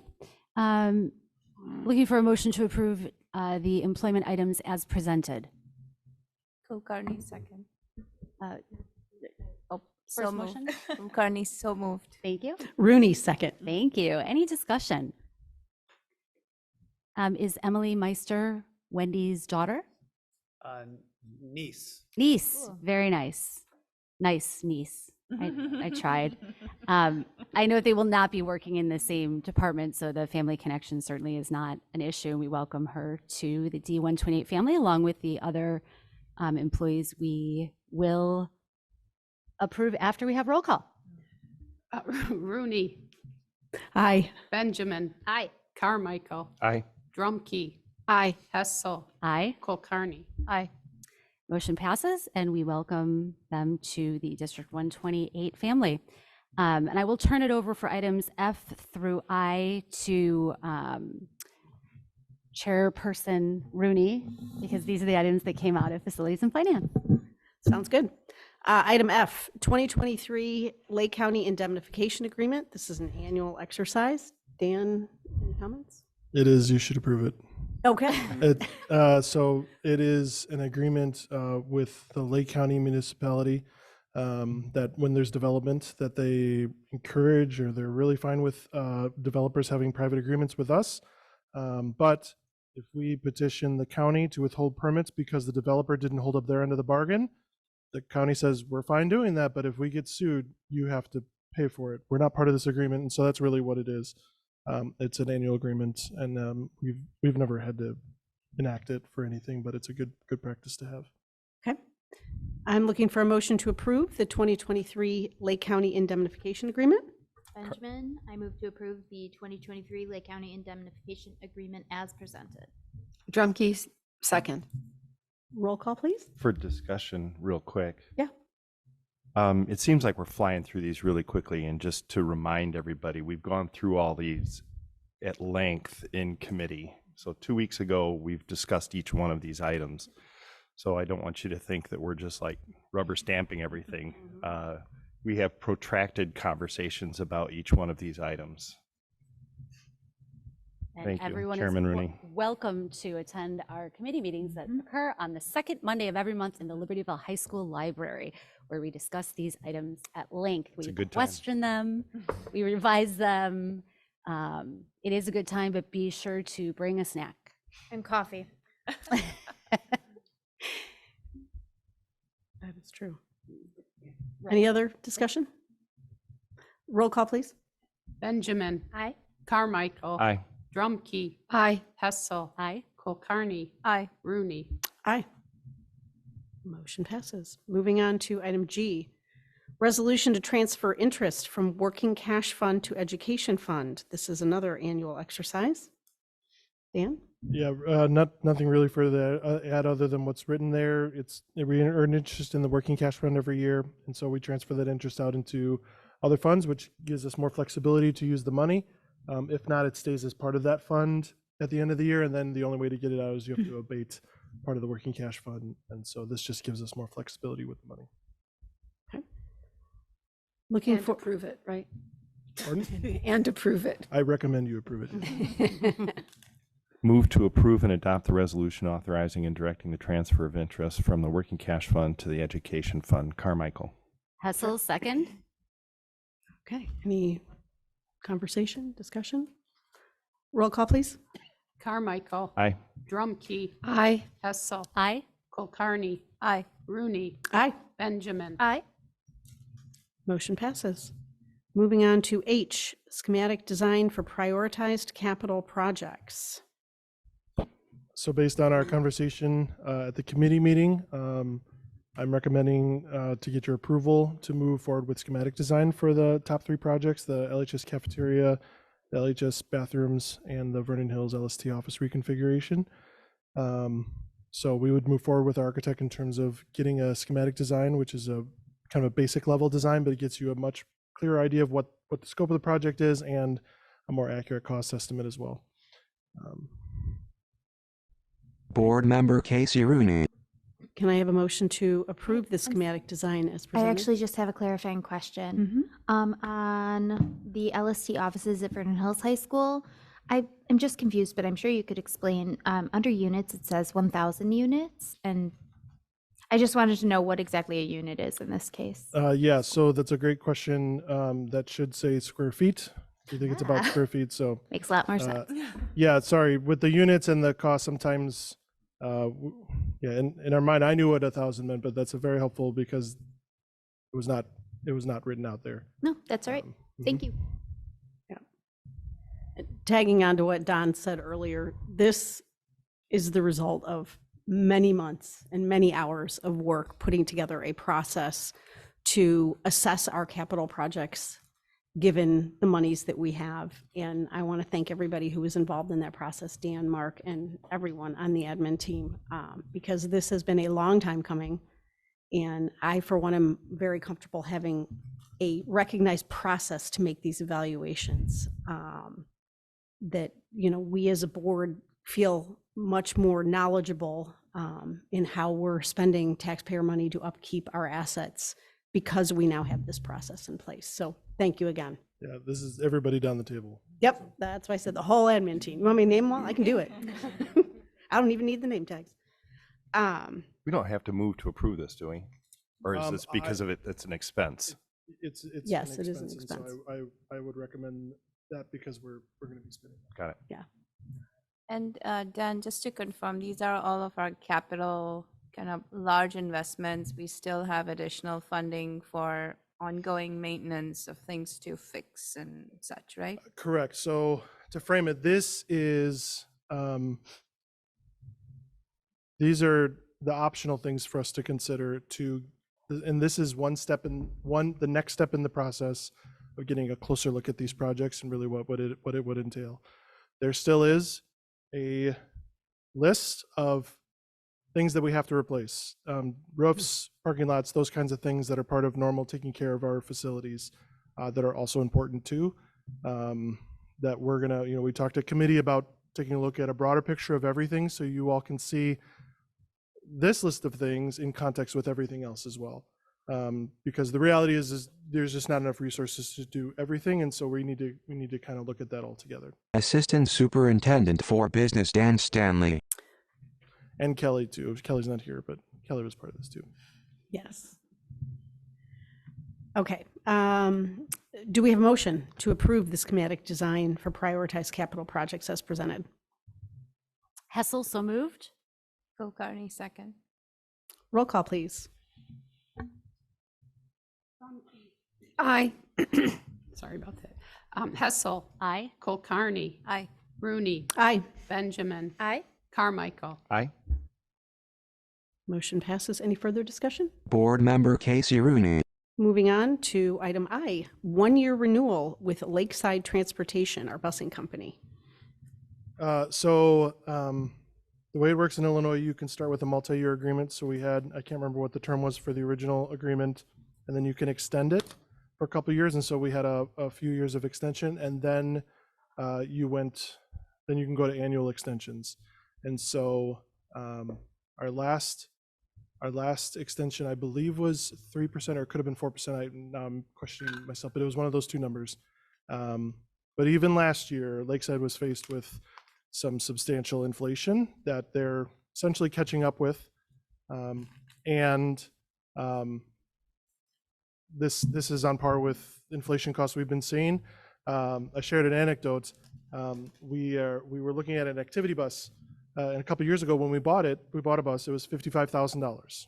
Well, I was just at a conference, and not only can you not get them if you ordered it today, you wouldn't get it for a year and a half. We're still significant supply chain issues. But that exact same bus now costs $73,000.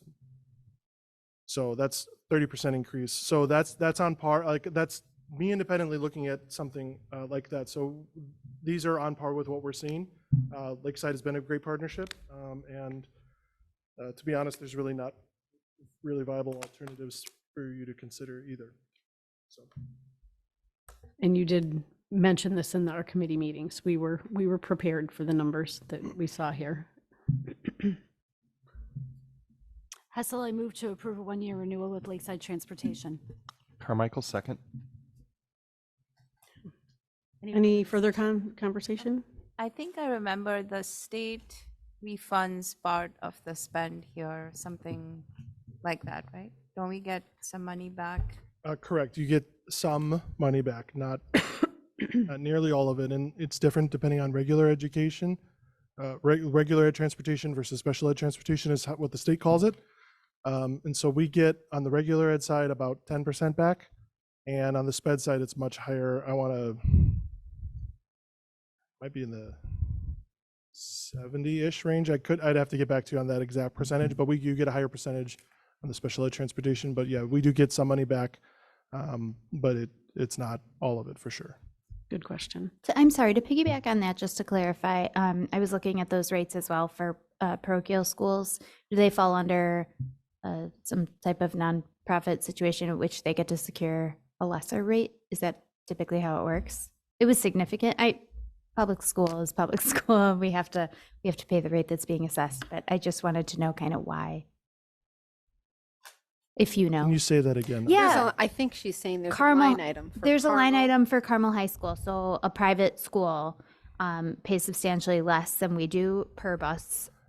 That's not what rate? Carmel pays. That's what we pay for got Lakeside it. to transport one of our students to Carmel. Okay, so I think you can see though that there's this pretty drastic disparity. So I was just asking why the difference, I suppose, Much if you shorter know. route.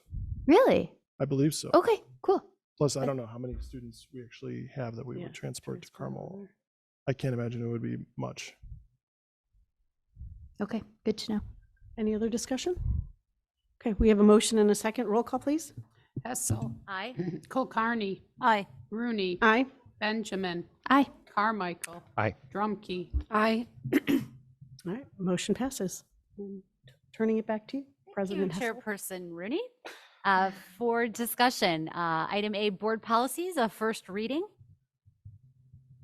We have several policies for a first reading. This is our cycle of reviewing all of our policies over the course of 2 years. And these policy updates came from recommended by press. So our subscription through IASB. And so this is our first reading. We review these at PMP. And we'll have a first reading, and then we'll bring them for a second reading and adoption at the June board meeting. Excellent, thank you. Do you want to mention the tweak that's going to happen that you mentioned to me earlier, Bryant? On the going update over, for press. going over them with press. Yeah, so we are subscribing to Press Plus. And with Press Plus, they're gonna help us review all of our policies. They'll also, once they do that, they'll also we'll have access to be able to, when we make these updates, it'll be much easier for Carol Scoden and I to review any of the press updates, accept the press updates. But in order to get to Press Plus, we need press to first they'll do a substantial review of our policy. So we are scheduled to hopefully meet with them second week in June. Don has volunteered to help take the time for a session with the IASB representative. So Carol, Don, myself will sit down. She's got access to a lot of our stuff already, our current policies, handbooks, other information. She'll sit down and ask us more questions, go through those for a couple hours. Then they'll come back another 60 days later where they'll do an extensive review of our policies one at a time. And then when she brings those back, we'll bring those to a P&P, and we'll try to schedule that. So I look at some of the other workload that we have and start doing reviewing and adoption if there's any changes to be made. But that'll get us updated to press policy, which will make the work on the back end that Carol is doing and that I'm doing reviewing stuff will be much better. And I think then when we bring some of these items, there won't be some mistakes that we've had in the past. So Great. Yeah. Thank you. Any other Absolutely. questions about the board policies? Just an acknowledgement. Thank you for changing policy 6135 to streamline it so that it looks more like us and not like we're a K-12 district. Yep. Good catch. Thank you. And if there's anything else, we can still do that a second reading in our June meeting if there's anything in there. So we'll see these again at the June regular board meeting where we will vote to adopt them. Correct. Excellent. Moving on to our calendar committee update. Good evening. The calendar committee has reconvened based on the feedback from our last update from the board. Just to give you a recap, earlier on in the year, a group of students presented to the board regarding adding Diwali as a non-attendance day for students. And the board asked the calendar committee to evaluate the feasibility of this request. After the initial update, the calendar committee looked at the 2024-2025 school year, and the board requested that the calendar committee look at years beyond. This update will capture what has occurred and any updates from the calendar committee from that meeting in the last update. Director of Equity and Inclusion Larry Varon. Looking at years 2024, 2025, and beyond, the calendar committee was tasked with looking at the guidance set forth by ISB that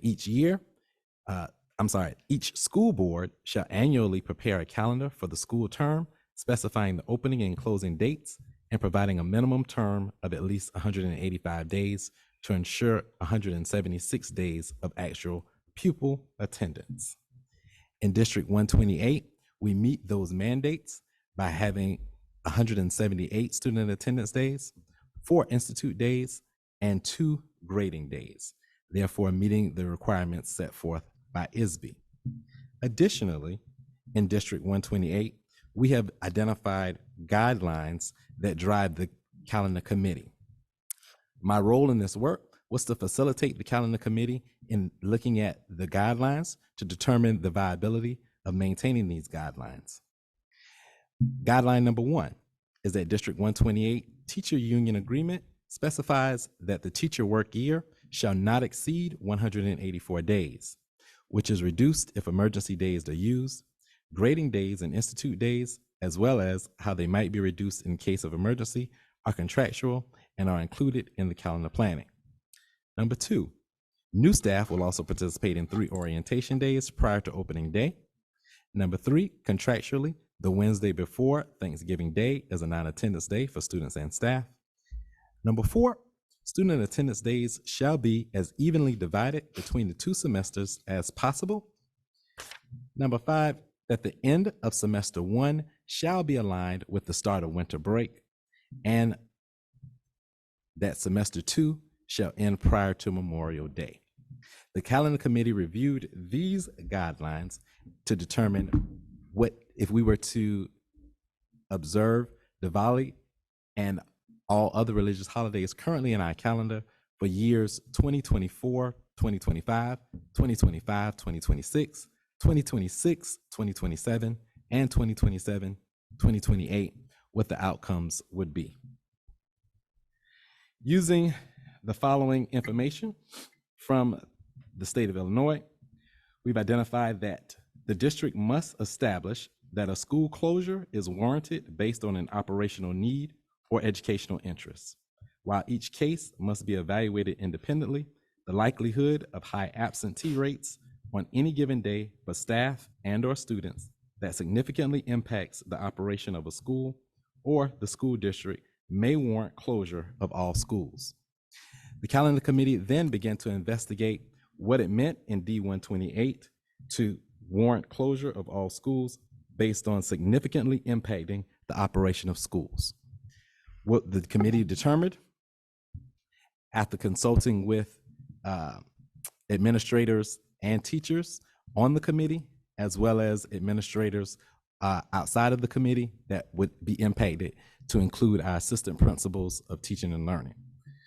The committee determined that the following thresholds would be established in order to determine the district's ability to provide high quality instruction. That the district must anticipate that 90% of instructional staff will be present in order for normal instruction to occur. By normal instruction, we mean that classes will not be collapsed, combined, or offered in any large group setting, such as an auditorium or gym, that there is an individual substitute teacher for each class. In order for that to occur, we must have at least 90% of instructional staff district-wide to be present. Additionally, as it relates to student attendance, the district anticipates that at least 60% of students will be present. Should the district determine that these thresholds will not be met, then a non-attendance day or institute day may be scheduled. This determination will be made by surveying District 128 staff, students, families, and substitute teachers annually to determine our thresholds. Any non-attendance day and or institute day must be scheduled when the anticipated low teacher attendance and or student attendance may negatively impact the district's capacity to deliver high quality instruction. Utilizing these thresholds, the committee is making the following recommendation: that these thresholds be utilized in order to determine any non-attendance day to be observed by District 128. This change in practice may impact the student non-attendance days or institute days that have traditionally been aligned with religious holidays. For example, if at least 90% of instructional staff and at least 60% of students indicate that they will not attend school on either Yom Kippur, Rosh Hashanah, Good Friday, Eid, or then any of those current holidays observed by District 128 as non-attendance days may become a regular attendance day. However, students and staff still maintain the right to be excused in order to observe a religious holiday without penalty. Those are the recommendations from the calendar committee.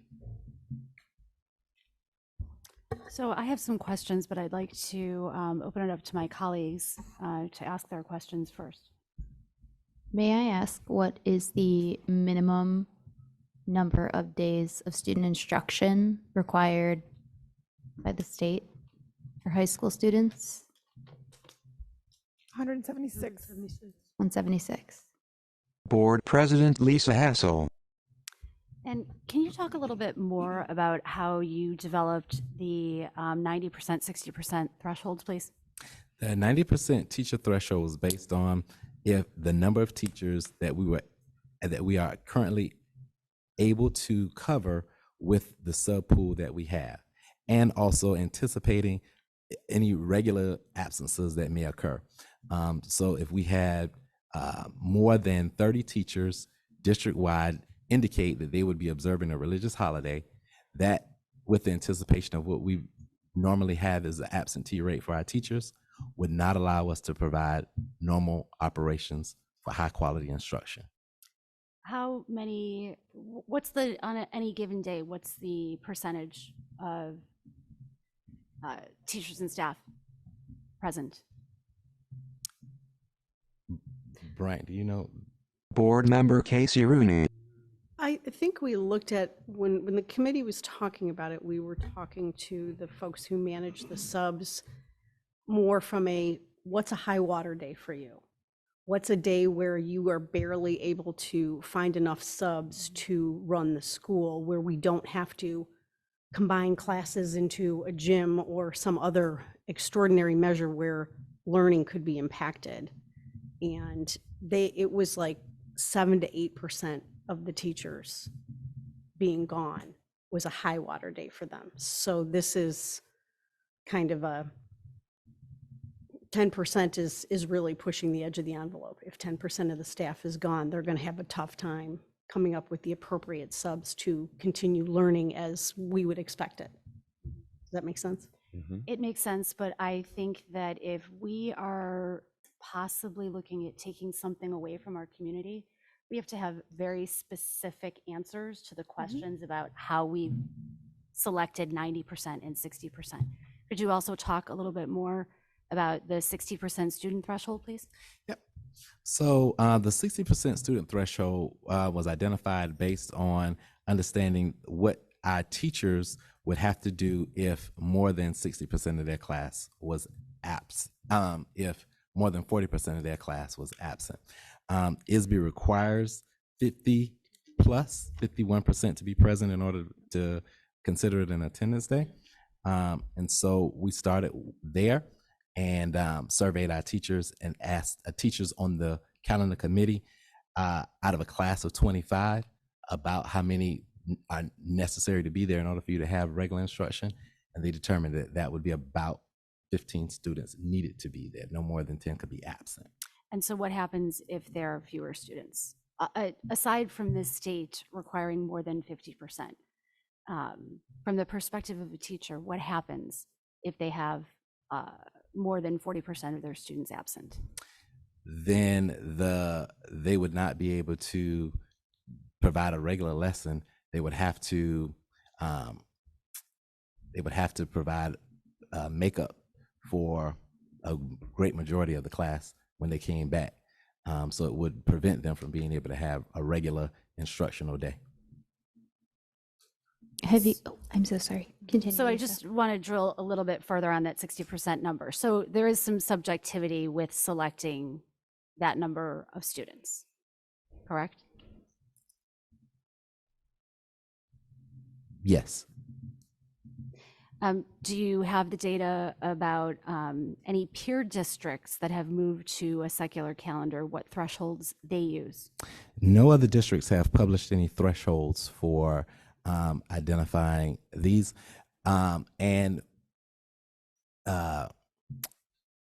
We technically cannot observe for the purposes of religious holidays.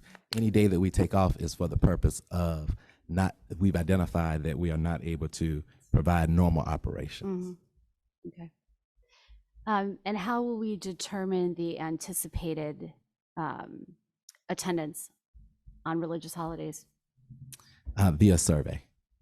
Yearly surveys ahead of the next school year? The survey will be administered to students during registration in August. We are not making any adjustments to the 2023-2024 calendar. At earliest, it will be 2024-2025. So we will have that data in August for our families, and we have already administered the survey to our staff. So it will be at the time of registration. So more likely it would be the parent who's answering questions about anticipated absences throughout the year, correct? Correct. So it seems like we, from looking at the committee's recommendations, that we're operating on the assumption that all of the stakeholders value ending first semester before winter break and ending second semester before Memorial Day. Yes. if we're going to be surveying families anyway, wouldn't it be valuable to determine if our stakeholders prioritize ending first semester before winter break and second semester before Memorial Day over taking a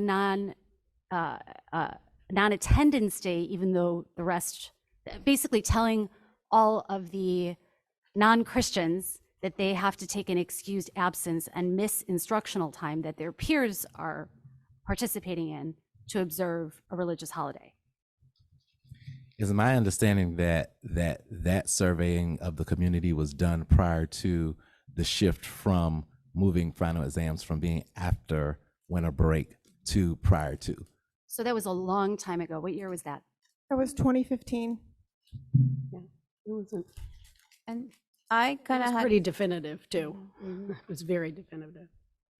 my question was when you say 90% of instructional staff and at least 60% of students, you have some religions that you're automatically going to eliminate because you're never going to have 90% of, you don't have staff that are that that diverse in terms of what religious faith they practice. So some of these religions, you know, the and one will always be a no. So that's never going, so whether you have 60% of the students out to, let's say, celebrate Diwali, they'll still have to come in because you have all the staff available.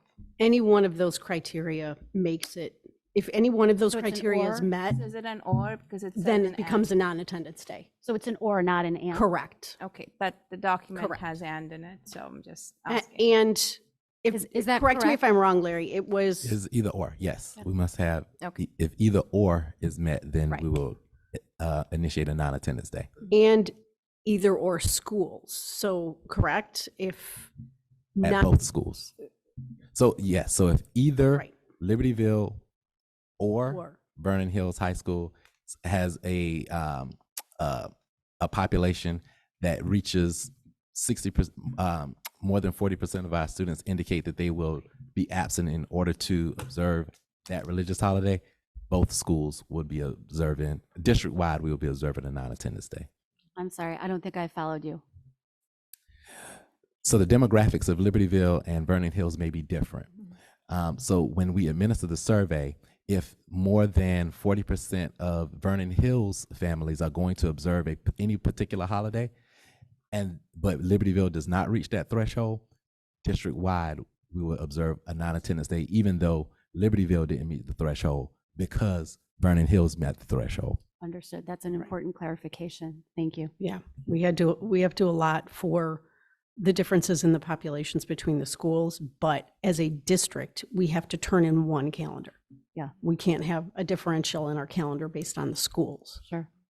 So I'm going to go back to the priorities.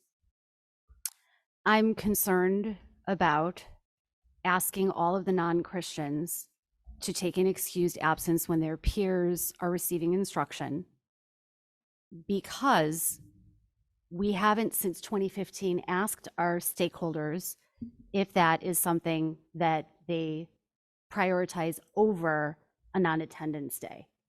And I'd like to hear some thoughts from my colleagues about whether or not we need to reassess that data to make sure, again, before we take something away, not the next school year, but the following year, let's make sure our decisions align with the priorities of all of the stakeholders. And if in fact nothing has changed since 2015, then the decision that we make is validated. I think one important point to make here is the purpose of this was not to decide whether we were going to take something away. The purpose was to find an objective process that we could evaluate our calendar construction going forward. It had nothing to do with taking something away. It had something to do with, we need to have objectivity to this and data and numbers behind it, number one. And certainly I I don't see any issue surveying the public on their feelings of when semesters end, but I'm not comfortable with it in the light of this or that. I'd rather know, okay, let's look at how you feel about doing finals after winter break, because that's really what we'd be asking. Board Member Casey Rooney. And how you feel about ending after Memorial Day, which has its pros and cons, then in the light of instead of religious holidays. I'm not comfortable with that. I think that's a good point, and I understand your logic, and I agree that it doesn't have to be an either or. Right. Can we let one of our student board reps jump in here? Jazzy, did you have something you wanted to say? Yeah, I think Fatima and I both just had something to say. So I wanted to agree with Ms. Hessel about what she said about having non-Christian students take an excused absence day. My family is Hindu and we celebrate Diwali every year, and like I've never been able to take Diwali off. I mean, that's just kind of like the status quo, and I feel like a few months ago we had a really impassioned group of students, the Indian Student Association at Vernon Hills, come up and like talk about why we should have Diwali off.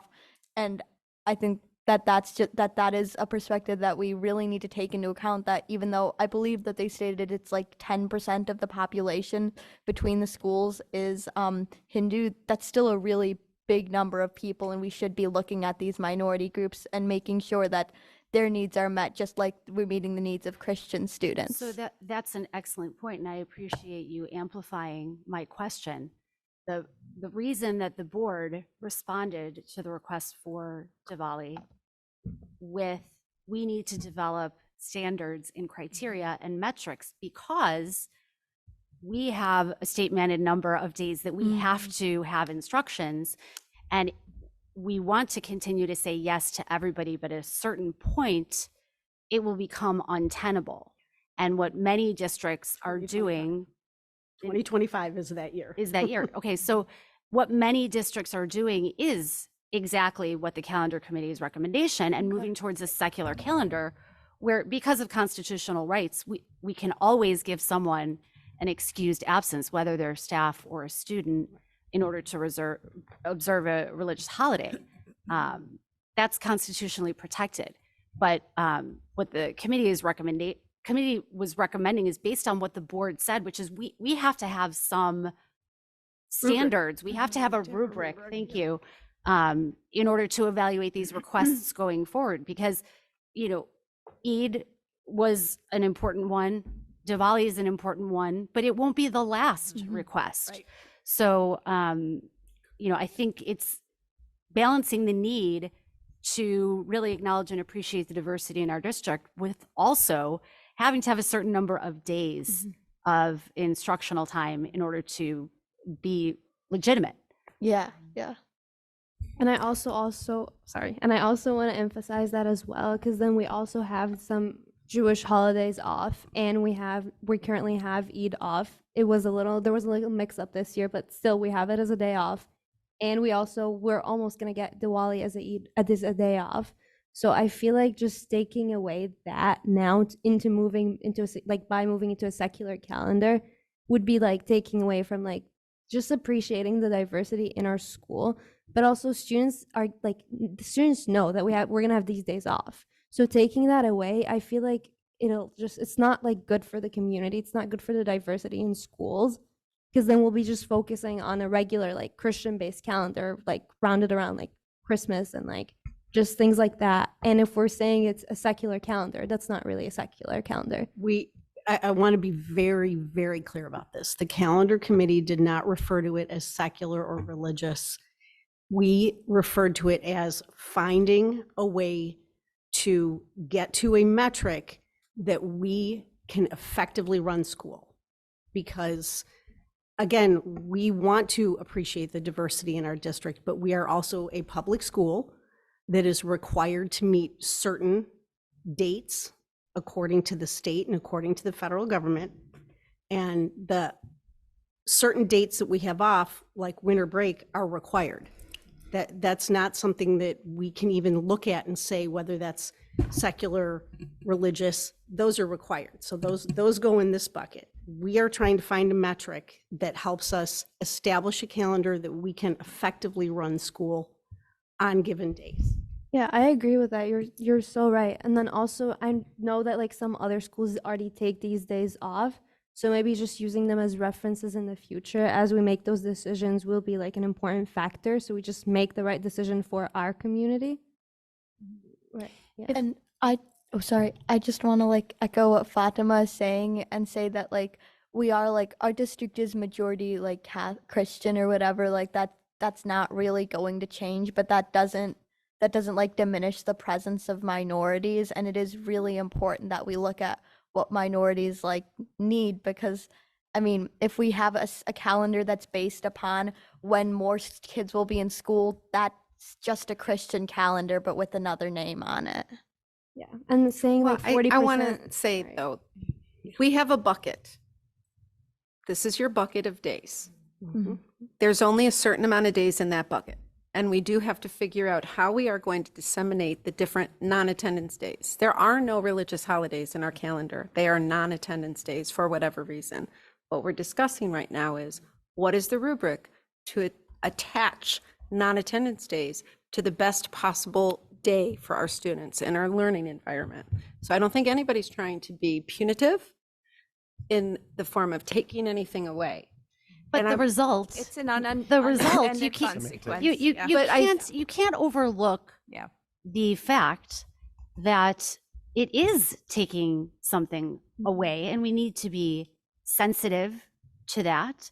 And we need to ensure that we have been very transparent and deliberate about the metrics that we have chosen in order to fulfill our state requirements. Right. Right now, we're not taking anything away because we don't have the data.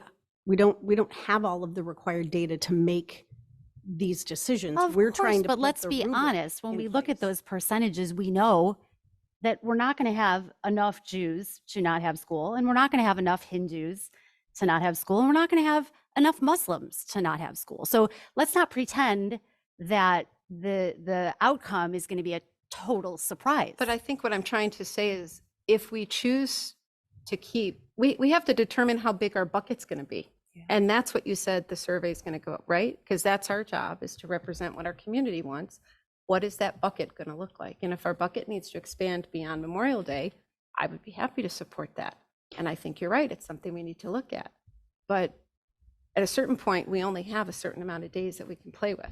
Of course, I we just have to understand. be we just have to be sensitive about potential outcomes of our decisions. Right. If I may shed some light, just as my own personal experience as both a student and a teacher. So as many of you know, I attended school in 128, graduate, a product of, if you will. And we did not have minority religions off. School, it was in school attendance days. And I found myself as a student avoiding my days that I Board member Kara Benjamin. deserved to take as someone who was part of a minority religious group.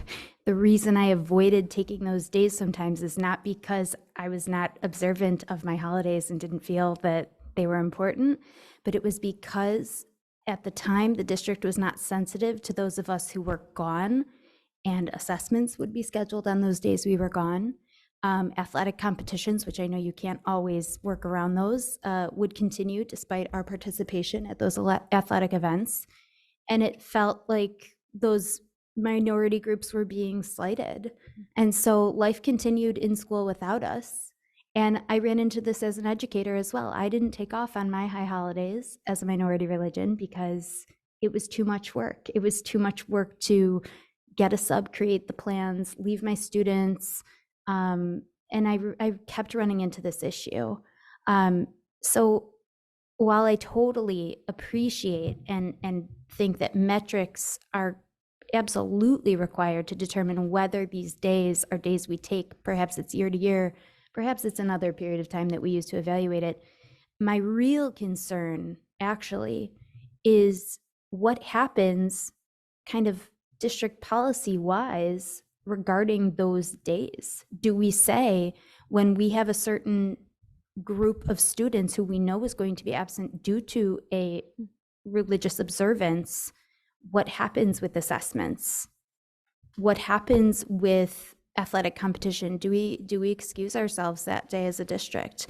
We have an ever growing and changing set of demographics, and proudly, I think it's one of our greatest strengths. But, short of changing the Christian-centric world that we live in, how do we problem solve this so that we can get the days we need, honor those who wish to take the days, and not make it feel like you're choosing between being in school and being successful and honoring your authentic identity as an individual? So one of the things that the committee did a good job of outlining is, I'm going to use the word policy with a lowercase p, not policy with the capital P, to make sure everybody that's involved in curriculum knows what the extensive list of religious holidays our students observe based on the data. And please correct me if I'm wrong, but the other recommendation is that students who have any type of excused absence will have an equal number of days to their peers to complete work or make up an exam. So for example, Yom Kippur is Wednesday. Jewish students who are out that day have the same amount of time to turn in an assignment that their peers do. So for example, if homework was assigned Wednesday due Thursday, that student would have their work due Friday. Is that correct? So that they would have the same amount of time to complete their coursework as their peers. So I do want to acknowledge that some thought has been put into. I read that and processed it, and I think that's wonderful. I think that gets us halfway, though, if I'm being honest. I really do, because I was afforded that same flexibility when I attended school in the district, and it didn't prevent a test from being given. It didn't prevent me from missing a rehearsal or this or that. So it just, coming from the student perspective, and also coming as someone who was an educator who dealt with the same, we can do more, I think, than to just offer equal amount of days. I am familiar with policy language in other districts where it does restrict assessments on those days. Yeah. I don't know if that's something, again, the reason we brought this here is to have this very dynamic conversation that we need to have. This is a discussion. I want to go back to what our original conversation was when we talked about this. I don't want to be sitting in the position of deciding which non-attendance day is more important than another non-attendance day on whatever religion. I don't want that responsibility. So if what we are saying is under the parameters that we have, with the dates that we have, it is impossible to recognize all of the non-attendance days we want, then our threshold question is not even to have this conversation right now and to determine, are those the thresholds that we want to continue as far as time? And I don't know how to get that data, but it seems like having this conversation is just kind of, it's a mouse spinning in a wheel, because we don't have the answer of whether we are going to extend our bucket or not. And I don't have the answer of where do we get that data. I mean, so I think that is our threshold conversation right now. So if I'm hearing you correctly, what you're saying is this conversation brings us to a point where we need more information before we're ready to move forward. Is that what you're saying? Yes, I don't want to be making any determinations of what are more important on attendance days. If the option is to extend our year and we go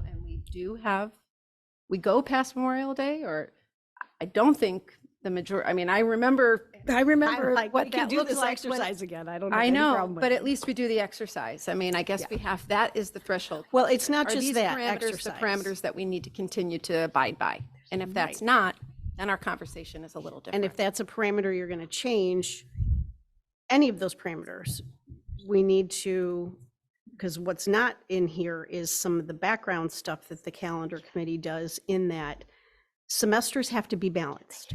So just extending second semester by a few days may not get us to where we need to be, because we don't have any control over when some of the religious holidays fall, and or non-attendance days will fall. If more of them are technically school days in the fall, it doesn't help us to extend the second semester. It's not, you can't trade those days. So then we have to look at, are we starting school earlier? So you're not just asking the community, hey, are we all okay going after Memorial Day a few days? You need to find out whether they're okay with potentially having finals after winter break. Then you're going to need to know how the staff feels about that, how people feel about ending school after Memorial Day, and potentially starting school earlier than we talked about. And then you've got to discuss those, or at least inform our feeder districts. Sure. So it's because they're complicated impacted as well.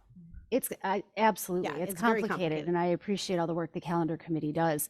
But I think it's clear that we don't have to have those conversations if our constituents say, no, we want to keep it, we prioritize keeping finals before winter break, we prioritize ending Memorial Day, then we don't have to have any of those conversations. But I really don't feel comfortable moving forward until we're sure that that is in fact how our constituents still feel.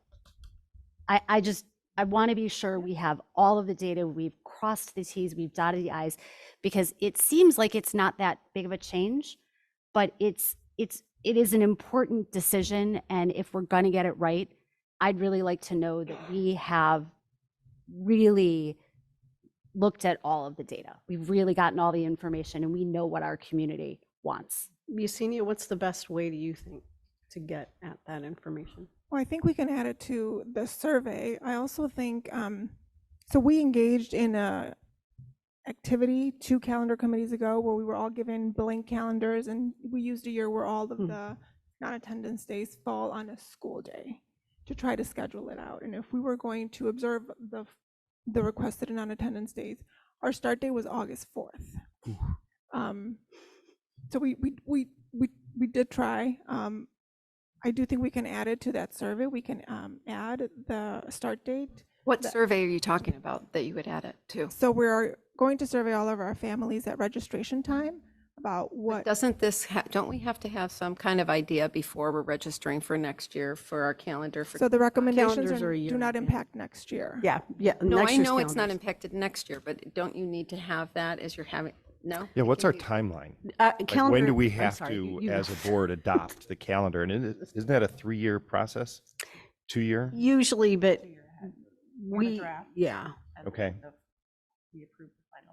And that goes to the regional office? Correct. They have to approve it, or do we just have to submit it to them? We And is there a deadline date for that?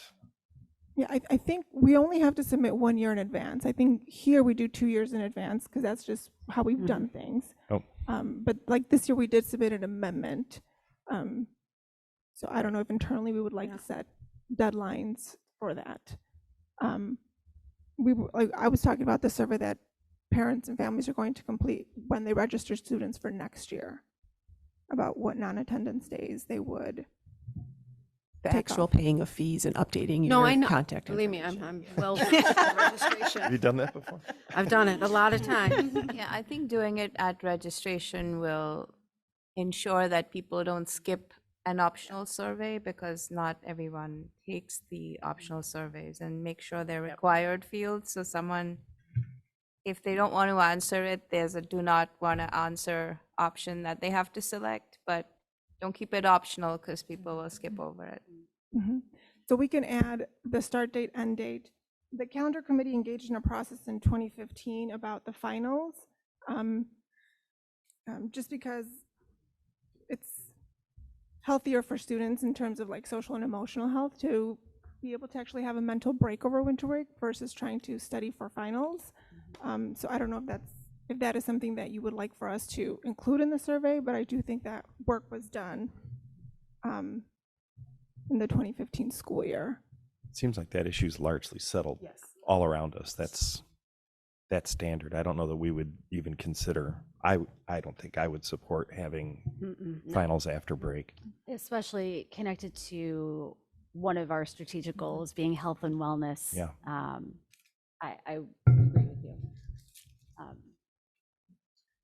So I think there's some work to be done on what are the questions? How do we ask and get the information so that we feel as a board we really have all the information we need in order to move forward with the calendar committee recommendations. Okay, so I have adding the ending after Memorial Day and starting the school year earlier. Are there other areas you would like for us to formulate questions for?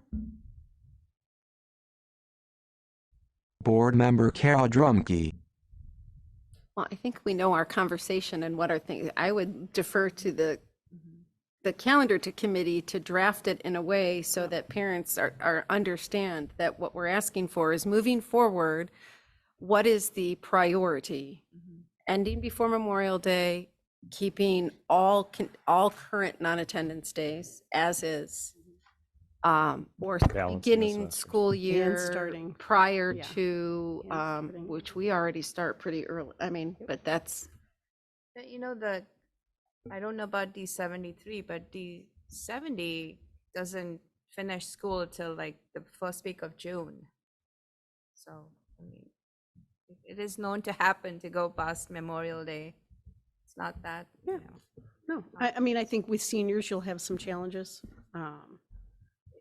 You know, that's graduation is set a couple years in advance. Again, you have to remember the semesters have to be split evenly. So you're not just asking them, are you okay going past Memorial Day? You need to also understand whether they're okay starting earlier, because it could be either or year to year. And it's reasonably even.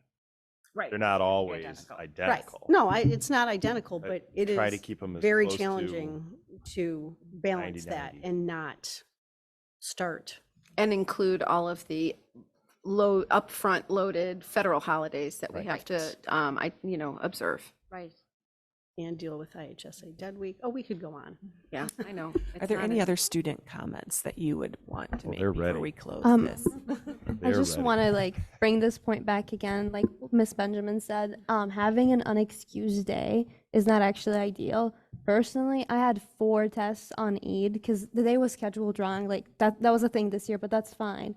But I took an excused absence, sorry, and I had 4 tests and I still had to go to school because I couldn't miss those. So just keeping that in mind and reiterating all what you said, I agree with you. Like it doesn't work. There were so many students, like people were coming up to me as I'm the MSA president, and people were coming up to me and they were like, why isn't Eid off? Or like we know what happened, but like they were like, why aren't we getting it off? You need to fix that, blah, blah, blah. And I'm like, I can't do anything about that. It's just, it happened as a mix up with the calendar. But just keeping that in mind, the students' reaction, if we take that away, it's not ideal. It's not perfect. It's not going to work because we already said we'd give the day off. So just keeping that in mind and keeping the thoughts of choosing between being in school or taking like your religious holiday off as an idea on the table is so valuable. So please, please keep that in mind when you're making your decisions. Thank you. Yeah, I completely agree with what Fatima said, and I wanted to thank Miss Benjamin for sharing her experiences because they do echo mine. Like, I could take Diwali off as a religious holiday under my First Amendment rights, but I mean, I'm in like 4 or 5 AP classes. I can't afford to miss a day of school when I should be in school. It's just like theoretically something like that could work, but practically it really isn't the most like diversity inclusive option. And that's just something that I really do think the board should keep in mind. And I think that really taking into account diverse perspectives is a really important thing that I think you guys have done a really good job doing. I mean, look at our board representatives. That was really great. But I do think that's just a really important thing in making sure that minority students are still valued and that like their needs are still met. LHS student Sarah Wu. Yeah, if I can add something, I understand that if I'm correctly kind of like understanding this, like you're making like the metrics for how, so like I feel like there's a lot of power in that, right? Like something about like 40%, like that seems way too high of a number. Like it shouldn't like be like 40% of students like I was, and I understand like the kind of like the slippery slope philosophy where you're like, oh, like if, there's always going to be somebody that, wishes that they could get the day off for their to celebrate their religious holidays and stuff. And like I feel like that's a very valid concern, but also I feel like if members of the community are actively like coming up and saying, like, you know, like those that celebrate Eid and Diwali, like there's like just such passion, and like there are numbers I feel like that would support it. So just like that's the whole like thing with like protecting minorities is like, you know, we're minorities. So yeah, just like echoing what Jazzy and Fatima said, like I personally don't celebrate religious holidays, but just seeing my peers and like the things that they've had to go through and like not really being heard, I think it's like, I think we're already taking steps in the right direction. I hope that we can continue taking steps in the right direction. Can I just clarify I heard one question that you'd asked, and I just want to make sure I heard that right, or if it sounded off, of like what we're trying to find out is a priority in some of these guidelines. But one thing I heard was how important are keeping the current non-attendance days? I thought I heard you say that, and I just want to clarify. So I don't know if that's the question we're actually looking to ask, or is it more about which of the guidelines that are on this page are ones that are optional that we can make a decision on, like so you know there's a lot of restrictions on here contractually or state-wise you can't, but dividing them equally, ending semester 1 by winter break, semester 2 by Memorial Day, those seem to be the ones that are, there's not really a state law that requires any of that. Those are decisions that District 128 has made. We value. Correct. You know, so would it be really those three that we're trying to ask a question about? But just don't even ask this, don't just assume no one, so don't even take input on that, the Winter break. the ending semester 1 before winter break. Correct. That's off the Okay, table. just making sure we're That would clear on conflict what we're with looking one of for. our other stated goals. And I think beginning before, starting earlier and ending later have to go hand in hand from what you're saying, right? It has to be open, it could, right. Right. Yep. Just depending on when the. And making sure people understand that is we will have to think carefully about how to ask those questions, because it's not an either or, it's this could go either way depending on the numbers. Right, maybe something like, right, considering that this is not always a static thing, you know, with our calendar, how would you feel rated? Just a wording. Or like, how would you feel if suggestion. school started the first week of August? Right. I mean, that right. No, is like clearly what we're trying to. It's the find out. reality, but understanding that, just like Don was saying, it may alternate, it may oscillate. So the nature of religious holidays in many minority religions is that they are not consistent year to year. Yeah, you got to make sure it's not a leading question, because if you ask that question, a lot of people will say, no, that's too early. But in reality, how often is that likely going to happen that you'll have to start first week of August? You don't know. Yeah. You can't answer that. Right, you don't know, but if you ask it in that way, it looks like every year it's going to start in the first week of August. And It's a possibility. I mean, realistically. Well, the other thing, we're talking about this, but the idea of, for so many other things that are connected with our calendar, like our feeder districts base their calendar on our calendar. And the idea of, we received parent feedback a year and a half ago saying that we came back so much sooner than the D70 and 73 students. And they said it was very difficult for their family vacations and other things like that. So we did adjust our start time. The calendar committee did a great job of responding to that. So there's so many competing needs in terms of what families want, what they need, so that they're honoring their time together. And having, even though we're a high school district, we are trying to work in partnership with our K-8 feeder districts. And pardon me, I may be making a connection that's not there, but isn't it logical to say that when we talk about developing guidelines for excused absences, that the flexible use of time will afford a lot more opportunities for students and teachers to make up work or make up instructional time that's lost from taking an excused religious absence? Right now, our Potentially. our schedule is somewhat limited in terms of when Yeah. makeup instruction, makeup exams are available. I think one of the things, and Dr. Kalinis is on that team, as are some of the other people, but one of the things that has been brought forward as a need is to try and have some flexible time during the school day for makeups, for retest, for additional instruction. We just don't know what form that might be taking. And it all comes together in this grand mix of, we've got the grading and assessment updates that are taking place, and we've got the calendar committee that's making recommendations, and we've got how we schedule our school day, and all of those things dovetail nicely together, but just not yet. Board Member Don Carmichael. I would like to say to our students, thank you for being here because you're witnessing a messy problem. And I'd like to thank the teachers for being here because you're watching the mess. And now you, like back in the day, you would just find out. So thank you so much for being here. And it's just not an easy one. And I appreciate that we have these protracted conversations. And I'm thankful to the committee for doing the legwork to begin with.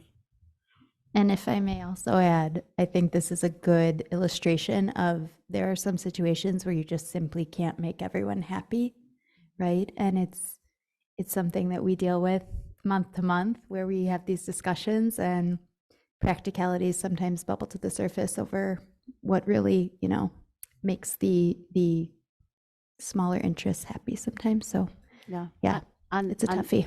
On that excellent note, Dr. Herman, was there anything that you wanted to add before we move on?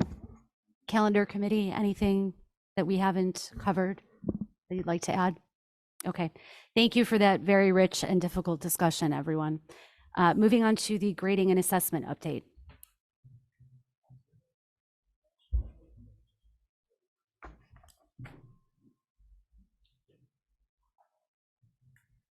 Several staff members gather at the lectern.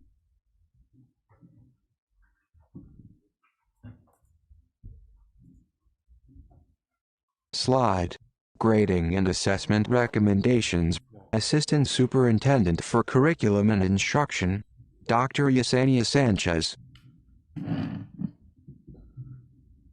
Well, I think grading and assessment is going to be a breeze after that. So thank you for having us tonight. The D128 Grading and Assessment Innovation Team has been hard at work since the fall of 2022, and tonight we are here to propose a D128 Grading and Assessment purpose statement along with belief statements and parameters in 6 areas that we believe will help D128 provide consistency in grading and assessment, along with a recommendation for a pilot in 2023 that will help us gather feedback and make adjustments to the parameters before we implement district-wide in the fall of 2024. Slide. Grading and assessment innovation. Team participants.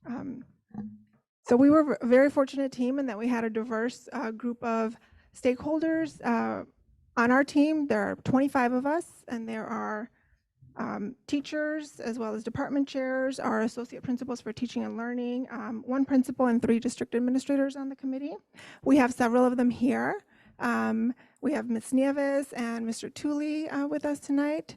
We also have Mr. Friedrich is going to help us present, Charlotte, and Dr. Gilliam. And we would like to give a very special thanks to Ms. Samantha Phillips, who took on a leadership role in this innovation team as part of her internship.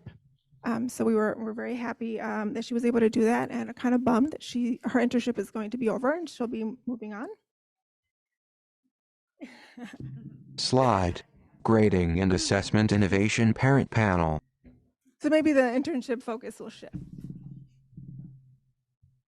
And we were also very fortunate to receive feedback and guidance from a group of D128 parents. They participated in a focus group that was held on April 6th, and their perspective and valuable insight informed our work. There's a bunch of teachers there too. Board Member Don Carmichael. Yes. They're not just parents, they're also teachers. Correct. Yes. That's good. And so I will pass it along to Ms. Samantha Phillips. All right, so as Dr. Sanchez said, I did a lot of this work in the capacity of my administrative internship, and it was a really valuable experience.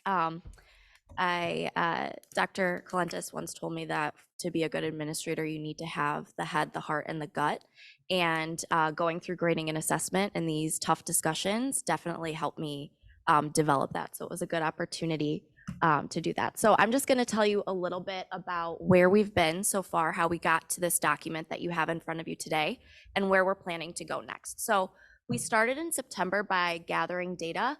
There was an all-staff survey and department focus groups, and this data really helped us to see the landscape of the grading practices that are in place at District 128, and more importantly, the beliefs behind them. So when you look at the quantitative data, we had an opportunity to dig into that as a committee.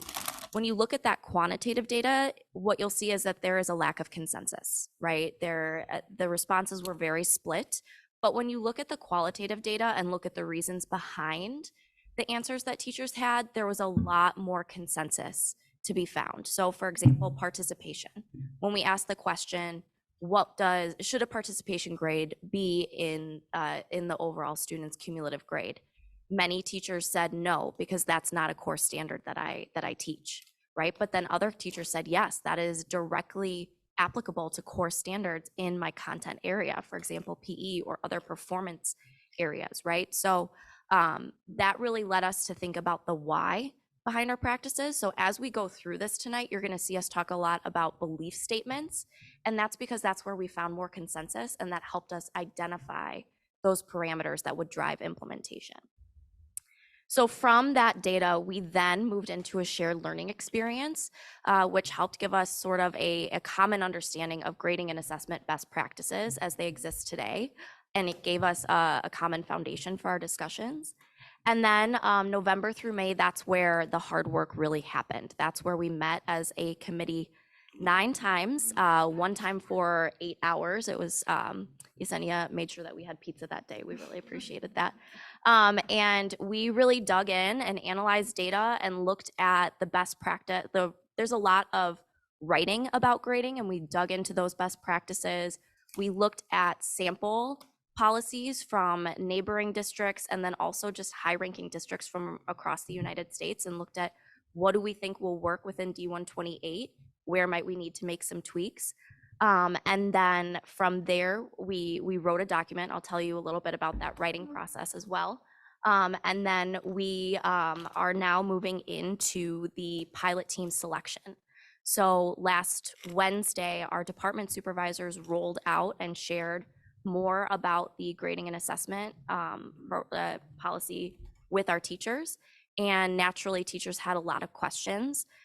So Dr. Sanchez and Charlotte, they sent out a follow-up email with frequently asked questions and examples and non-examples.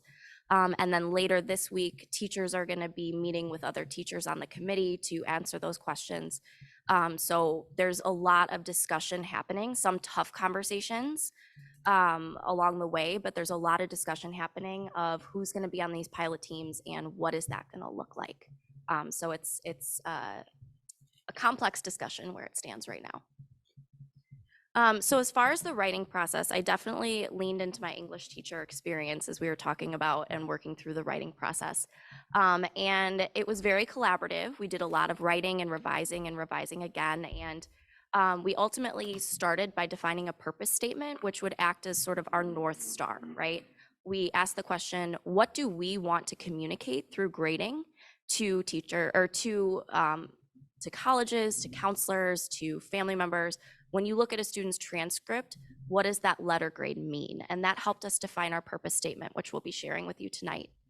From there, we thought about Joe Feldman's work, and we asked ourselves, because Joe Feldman has his pillars, what are our pillars? What are the belief statements that we can get behind to drive implementation of a framework?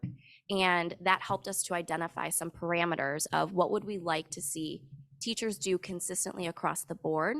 And we really worked to find a balance between consistency for the student experience and autonomy that allows teachers to do what they need to do in the classroom for their own content areas and levels. And I think we struck the right balance, but I think that piloting is really the only way to know. As we were defining those parameters, we specifically looked at the the impact that it would have on students, each of the parameters, what it would require from teachers to implement, and then what needs we would have from the system, which we'll also share with you tonight, to make sure that we weren't just jumping into, these are the best practices that are recommended by experts. We looked at our system, our students, our teachers, and what we would need to do to implement it with efficacy. And you'll see this chart here.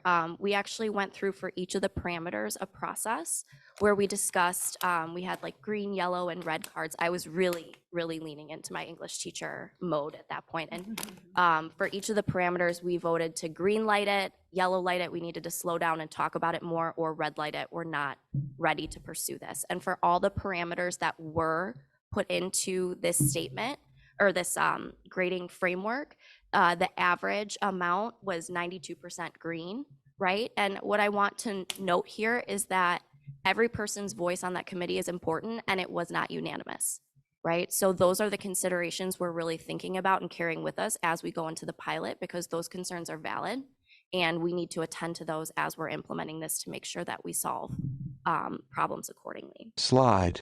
Where we're going, So staff. where we're headed next, we've got the pilot team course implementation next year.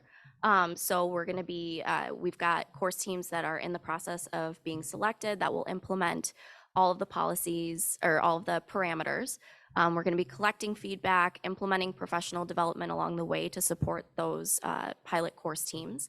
And then from that feedback, we'll have an idea of what we need to tweak before we launch it district-wide, and what sort of professional development we can offer through our D128 university courses over the summer to help everybody if they'd like to prepare for the district-wide implementation in the fall. And then our students and families are also really important stakeholders here, so we will not be skipping them, right, as it relates to getting feedback. So when we launch the pilot, we'll have a baseline data collection, first semester, second semester, and then also before we launch into the district-wide implementation as well. We'll make sure that we're collecting that data and feedback and sharing that and solving problems and making tweaks accordingly. Slide. Purpose statement. Director of Data and Assessment, Charlotte Eames. So as Ms. Phillips mentioned, we started with our purpose statement, and this served as our North Star, and everything that we decided stemmed from here. So this is our D128 purpose statement for grading and assessment. In District 128, we believe the purpose of grading is to provide an understanding of students' individual academic achievement. Students' knowledge, skills, and application of course standards will be measured through course activities and assessments. Slide. Belief statement, consistency. From the purpose statement, then we developed our pillars and what we started calling belief statements. Each belief statement then became a list of certain parameters. What does it actually look like? What are we going to see when it is implemented? As we discussed those parameters, consistency seemed to come through everything.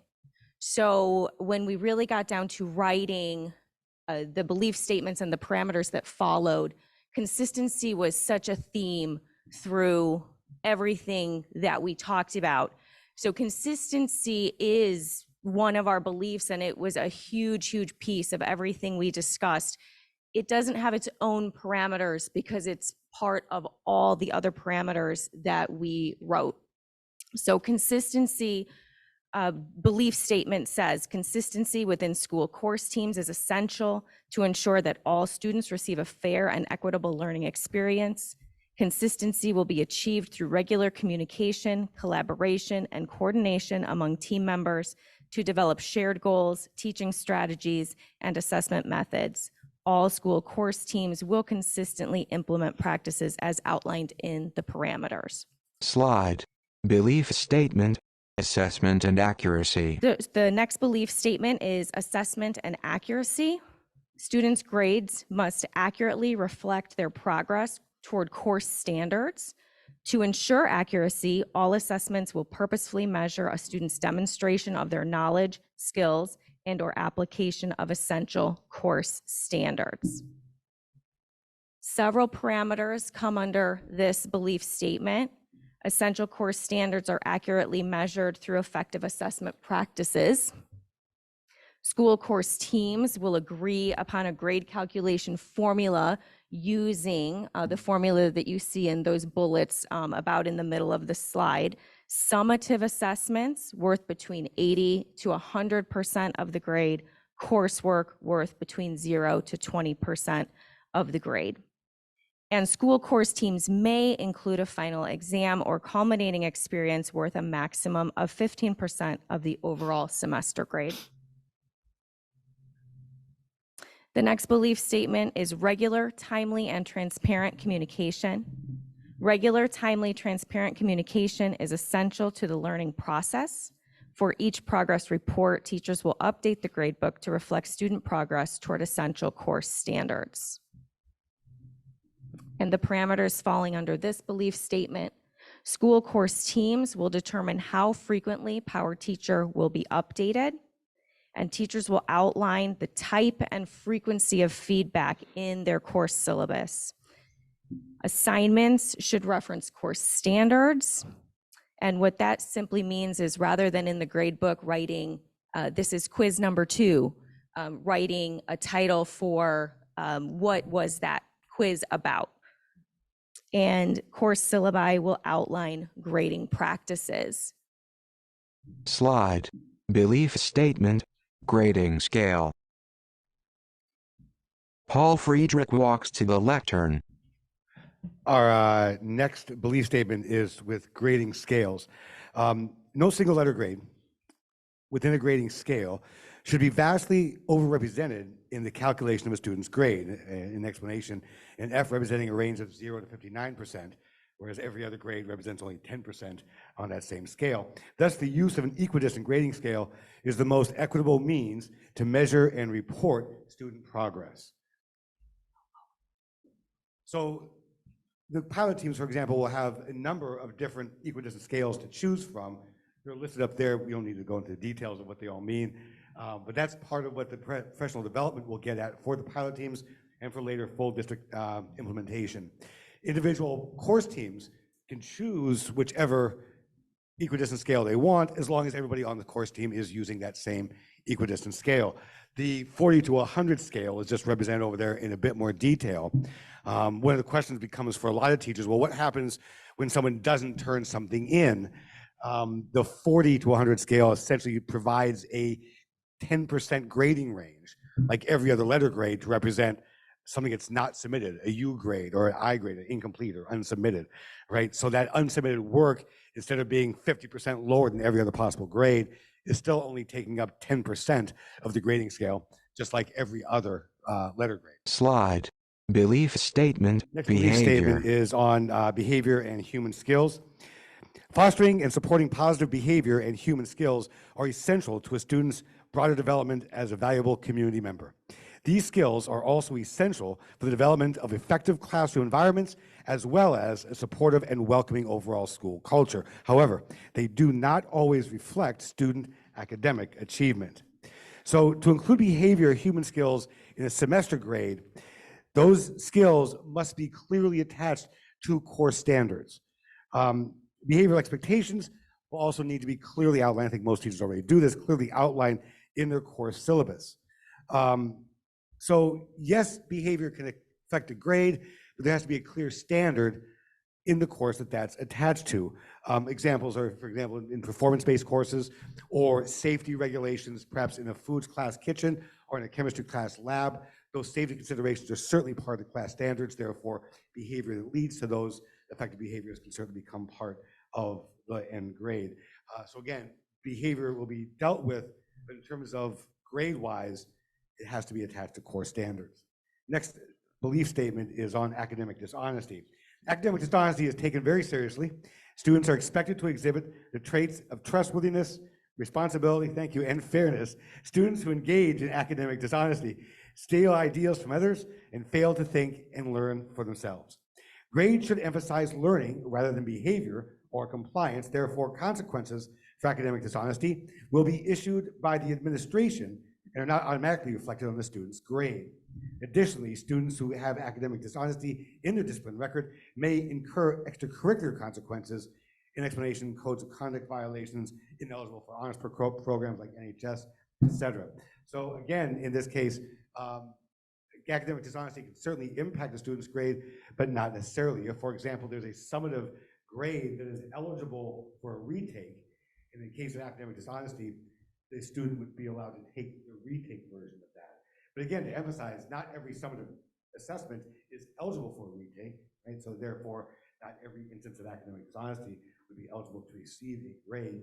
Again, it's based on individual course teams and the needs of the team class as a whole. Slide. Belief statement, reassessment, VHHS Principal John Gilliam. Good. Okay. Then our final belief statement really is not something that's new. We talk about reassessment, which in the district we've also called retake and redo.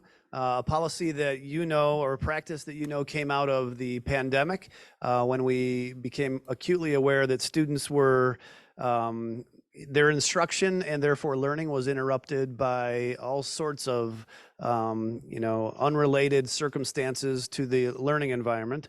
And so we developed kind of a belief that while learning is a constant, time is the variable. And that is a belief statement that we have continued post-pandemic now and still hold to today. So again, the idea is that all students held to the same standards, but some need more time to demonstrate achievement in learning.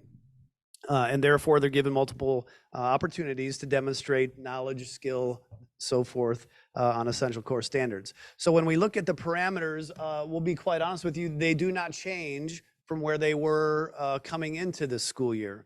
And that's not because we necessarily believe in every one of those parameters in the sense that it's complete consensus, but we know we can move into a pilot program with these parameters in place, which don't create more change for our teachers who are going to be dealing with a lot of change in the rest of these parameters, yet understanding it's part of the pilot, and with feedback we could change some of these. So I won't spend a lot of time on these parameters, but just mention them in few.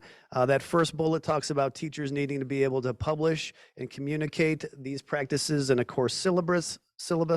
The second has to do with creating reassessment opportunities that are parallel to the original, so not necessarily the same assessment, not necessarily even the same format, but one that is parallel in both complexity and difficulty, and of course the standards being assessed. This next bullet has to do with students being asked to fulfill specific criteria in order to be eligible for reassessment. You students know that sometimes you have teachers that say, okay, you may reassess, but you must do these steps in order to either prove to me that you're taking this seriously, this isn't just some blow-off kind of reassessment, or you've demonstrated some sense of learning headed into the reassessment. And while again, that bullet even by itself has a lot of different beliefs in terms of how to interpret that, but we've allowed that flexibility for teachers. Reassessments may be subject to time constraints. That has primarily to do end of the semester. Obviously, we run into final exams. Students don't have time for reassessment, and we're not asking our teachers to create out of nowhere time for reassessments. And then, of course, the last one is really just a kid-friendly point. Use flexibility when possible and reassessment. So again, that policy or that part of our procedure is not changing. We've talked already tonight about this pilot. So just a few bullets about this pilot. Our hope is that we get many course teams to volunteer for the pilot. Our ask is that every department has at least a course team participating in the pilot. Our hope would be that each department would have several. And of course, a course team is just multiple teachers teaching the exact same section of a course. Although we are allowing for partial. Really, in the end, any individual teacher can be a part of the pilot. We want their feedback. We want them playing with these parameters and giving us feedback on how they and their students are working with them. So any individual teacher, and then if 3 individual teachers form some part of a course team, but they don't have all of their course team members involved, can they participate? Of course they can. And we would encourage them to work together as at least part of a course team or 3 individual teachers. And like we said, any teacher not involved in the pilot, that's okay, but we will move forward with a full implementation in the 24-25 school year. Just real quickly, we've identified certain needs that really in some part have driven this idea of a pilot. There's been some conversation, why don't we just do all of this right now? Or why don't we just do part of this all right now? And the reality is we identified enough needs in our system that to try to force that onto every teacher right now really isn't what we think is healthy for our system. So we've identified some of these needs. We've talked about using assessments in appropriate ways and creating appropriate assessments. That's what the D128 blueprint is, something that was created with Dr. Fisher's help in the mid-2010s. But a document we probably need to go back to now that we're post-pandemic, work on those quality of assessments. Obviously, the equidistant grading scale is something that needs time to both understand and implement. Grade calculation best practices, feedback best practices. When we talk about teachers giving feedback, that doesn't all mean that it goes into PowerSchool. A lot of teachers are using Google Classroom to provide feedback. A lot of teachers are doing it digitally on Google Documents. So again, working through best practices in several areas, these listed. And then again, this kind of reiterates what I just said. We need time for this implementation. It can't be all rushed. End of this semester, you got a couple months of summer, and then we implement again for these reasons. Kind of revising assessments, aligning our calculations. PowerSchool is a big deal for us because whatever we choose in terms of grading scales, they need to be able to be implemented into PowerSchool so that a teacher can go into their gradebook and use it in an efficient and accurate way. Slide. Committee identified needs. Assistant Superintendent Yesenia Sanchez. We've also identified additional systems that we will need to continue to work on. So the grading and assessment team will continue to meet and work throughout next year. And these are some of the systems that we're going to continue to develop with input from departments where appropriate. And John kind of touched on the technology piece, but we will also have to work on making sure that operationally we can support all of this. So we will be working with our tech department to ensure that this can happen. Thankfully, we've already heard from Kate, who is ready and anxious to start the work with us. So we're very excited about that. And then finally, we will have Slide. Parent-guardian communication. Our grading and assessment team will continue to work on developing communication systems that are going to be more visible so that we can always keep our families, students, and everyone informed. For next year, we are going to clarify practices in the syllabi, making sure that those syllabi are linked in PowerSchool, and that we notify parents where to find this information, and if their child is in a class where the teacher is participating in the pilot, that all of that information is outlined in the syllabus.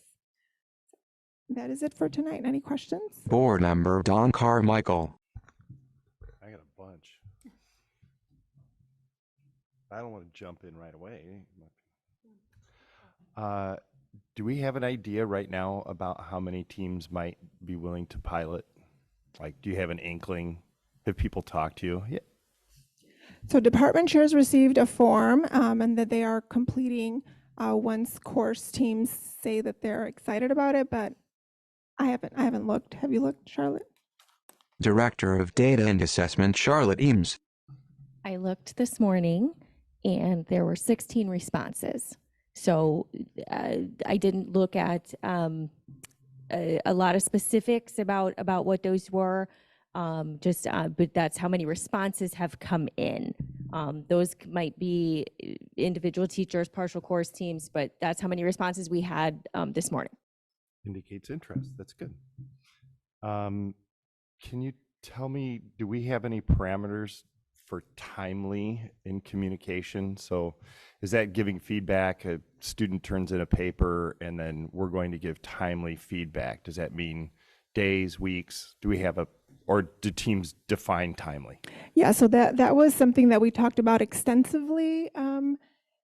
And we came to the consensus that we're going to allow course teams to define what that means for their course team, because there is, an English teacher who has to grade 100 papers versus, a math teacher who may be able to go through final unit assessments quicker. Like, that's going to vary course to course. But the parameters do request that course teams define that for their course. I don't know if and publish it on the syllabus. Board Member Don Carmichael. John, I was interested that you said that the redo policy was something that happened during the pandemic, but we did have teachers that was part of their common practice long before the pandemic. Is that true?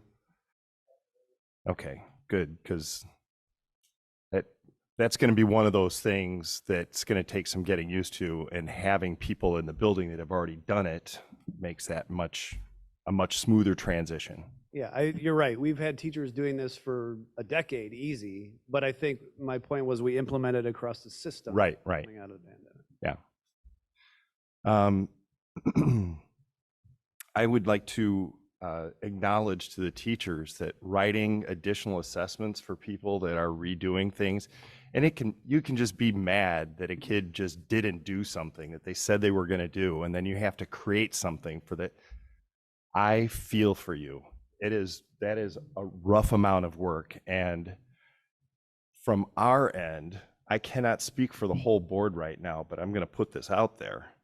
We should do whatever we can to provide the time and the resources for teachers to put assessments together. To, like you've already said that we've got this staff development ideas lined up, but I would like to be sure that if we have 15 teams of teachers, that we don't say to any of those teams, well, we don't have enough money in our summer curriculum budget.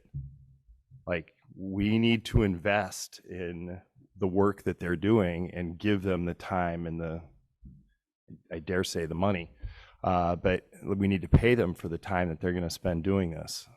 So I would just like to, from my point of view, I support the work. I like everything that I saw today. I think that it's really bold and forward, and I applaud you. But I also want to say that we need to give our teachers what they need to make it move. Board Member Sunil Kulkarni.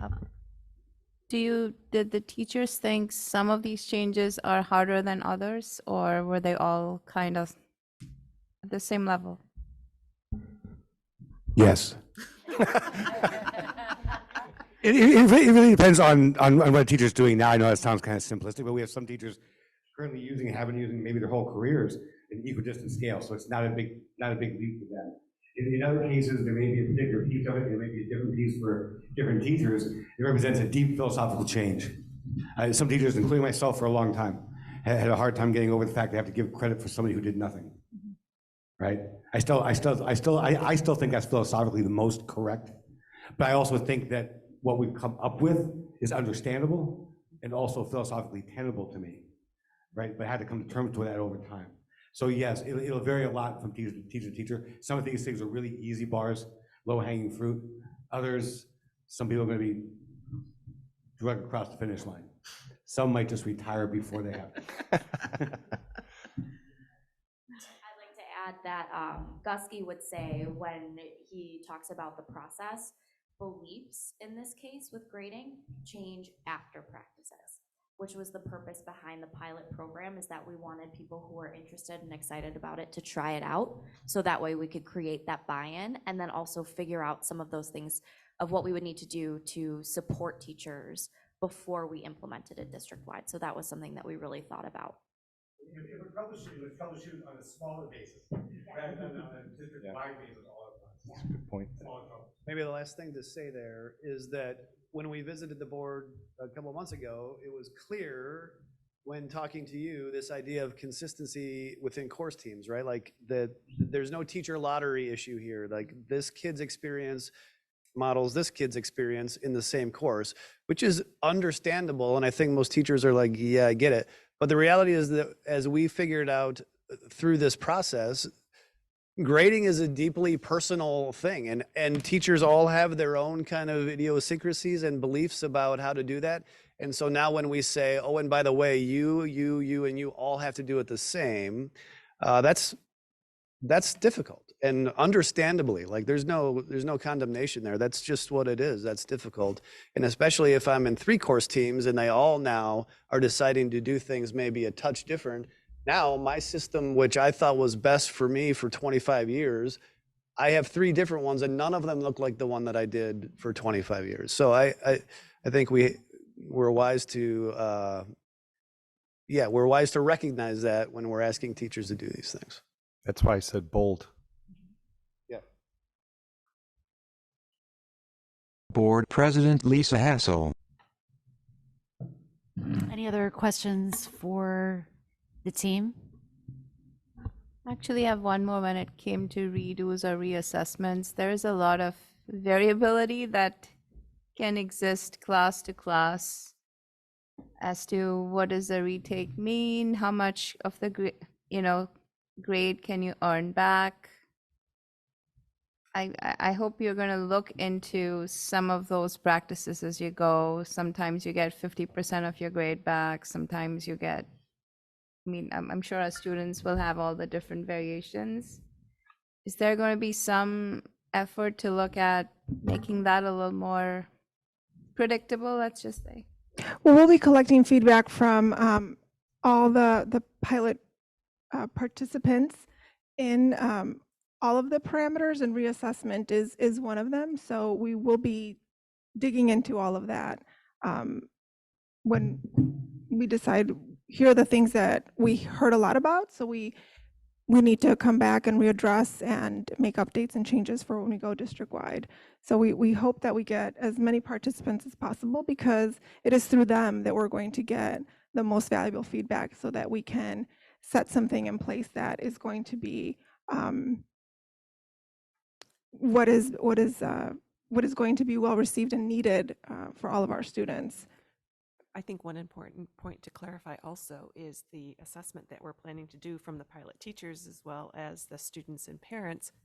We will also need to survey people who aren't in the pilot program, because we're going to try and measure the differences, the benefits that students are receiving from being in the course teams. So, we're focusing on the feedback we'll receive from parents or students who are participating, but that will be in comparison to other grading practices that are still going on next year. So if you're a parent and you have a child that has 3 teachers that are in the pilot and 3 teachers who aren't, you will have the opportunity to provide feedback with some of the benefits that you're seeing and some of the challenges that still exist. And I just want to say thank you to all the teachers. I think, Dawn, as you said, both as a parent and a board member, for any additional work that this is going to create for all of you to benefit our kids. So thank you. Well said. This is really difficult and important work. And I am so pleased to see those of you here and the people that you represent that have worked with you on the committee, the teachers and the parents. I can't thank you enough. Thank you. Great, thank you. Thank you.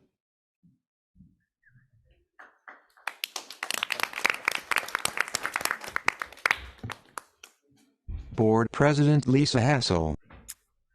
Okay, next on the list is item D, the fiscal year 24 budget update, which is preliminary. So I gave you a quick memo. We're still on target to have a tentative budget published this Friday, but it's not ready yet. But I gave you the preliminary information as of whatever time last week, and it's already changed because it takes a while. Once we set a number, it takes a couple days to kind of get it in the system, run the reports, check it, and do all those kinds of things. So we're in process right now.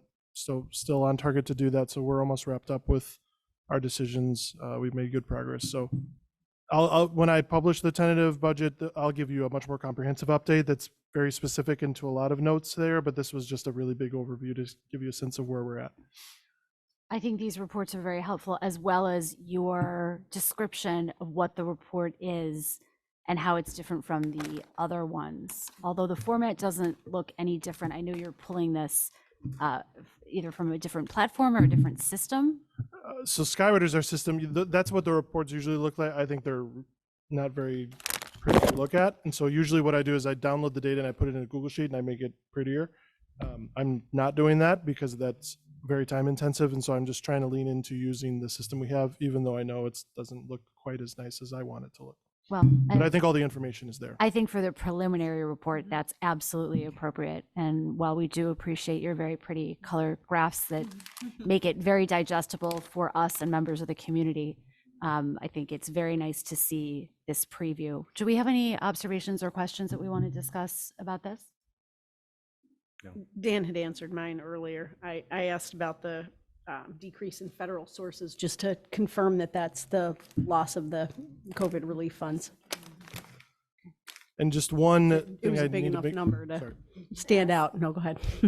Just one other thing to make you aware of. We are looking to publish the tentative budget this Friday. However, the fiscal year 24 budget form is not available yet from ISB. I would be surprised if it's available by Friday. So we very may likely have to use last year's form, but I'll be with bright letters say this is fiscal year 24 data that's in there because we have to use the state form. That's your actual budget form. And it is possible, I don't know yet, I've asked for ISB for a timeline. It's possible we may get to the point where we want to adopt our budget and there's not a published form yet.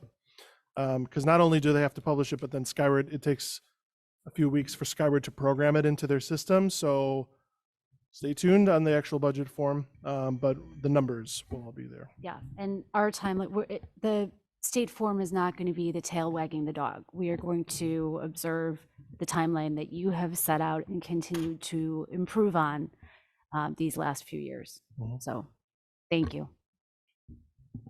I had trouble interpreting a couple of numbers, but that may just be because I've been running around too hard.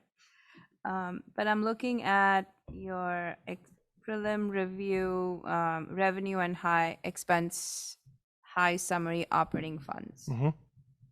So if I look at the grand totals down below, it looks like the revenues grew by 6.77%. That's how I'm reading it. Grand expense totals went up by 3.91%, but then there is a minus 140.55. Yeah, so that kind of threw me. Yeah, that's just a mathematical, that's like a weird, so that column is programmed in the system to basically take the mathematical difference between the 769, which is a positive number, and the 1896 to the left of it, which is a negative number. So to go from a negative number to a positive, you have to multiply it by a negative number. It's weird math. Okay. But that is not something I would. Okay. Yeah, it is weird, but that's not a number of significance. Thank you. So it's not me. Thank you. Any other questions? Okay. So we are now in the for information section of our agenda, and I'll turn it over to Dr. Herman for a superintendent's report. Right, 3 brief things to share. And Mary Toderick is going to start with just a brief update. We're about halfway through our communications audit, and I wanted to share the progress so far. Thank you. Yes, we started March 30th with a very aggressive timeline to do a communication audit within 3 months. So we are moving along. We have not missed a deadline. We have done, or I should say the reps from Jiskelka Terman have done 9 leadership interviews, a staff and a parent focus group at each school. We have closed the staff and the parent surveys today. The students will run through the 25th, so last day of this week. And at this point, they have started drafting some of their report related to the pieces that they've already completed, of course. And then the survey company, FACA Research, will be turning over the information for them to plow through all of that data that they receive. But they're very encouraged by the numbers that they're seeing for turnout right now. And when all is said and done and we look at some drafts, we should have the final report delivered to us by July 3rd. Great. So at the July regular board meeting at the end of the month, we'll be discussing that? Yes, which will be their results and their recommendations. Excellent. Yeah. Thank you for the update.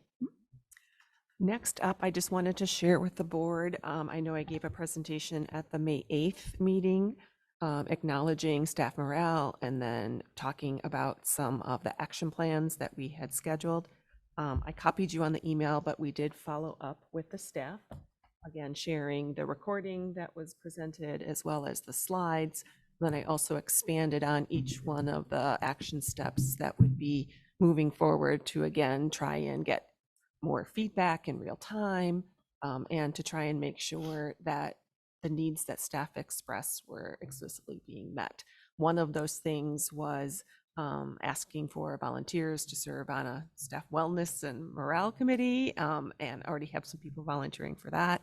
I also did receive several emails over the weekend with positive responses to me sharing that directly with the students, because so many teachers cannot be in this audience or have many other obligations to be able to watch it. But just wanted to make sure the board understood those continuous move forward and the positive regard we're seeing so far from staff. And then the next thing you might want to give a brief introduction to this. President Hessel attended a option for us to potentially explore some litigation that would be aligned with our value of mental health and wellness for students and the impact that social media is having on that. So I might let you turn it over to the summary, and then Bryant has reviewed this option with our attorneys. Great, thank you. So I think we know that real harm is being done to youth as a result of some mental health struggles that have been related directly to social media use.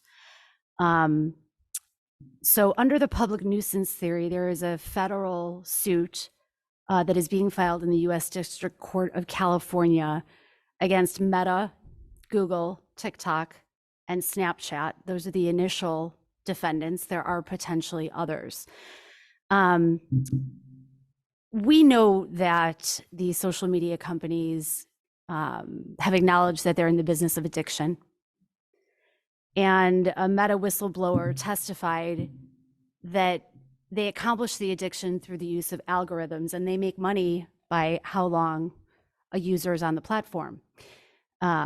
They really need to keep kids on for the longest amount of time, and the answer to doing that is pushing harmful and addictive and divisive content.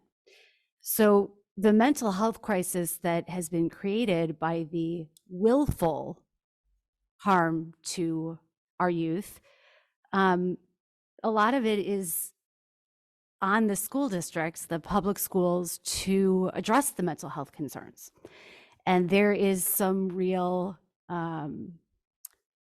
resources that we commit to addressing the mental health needs of our students.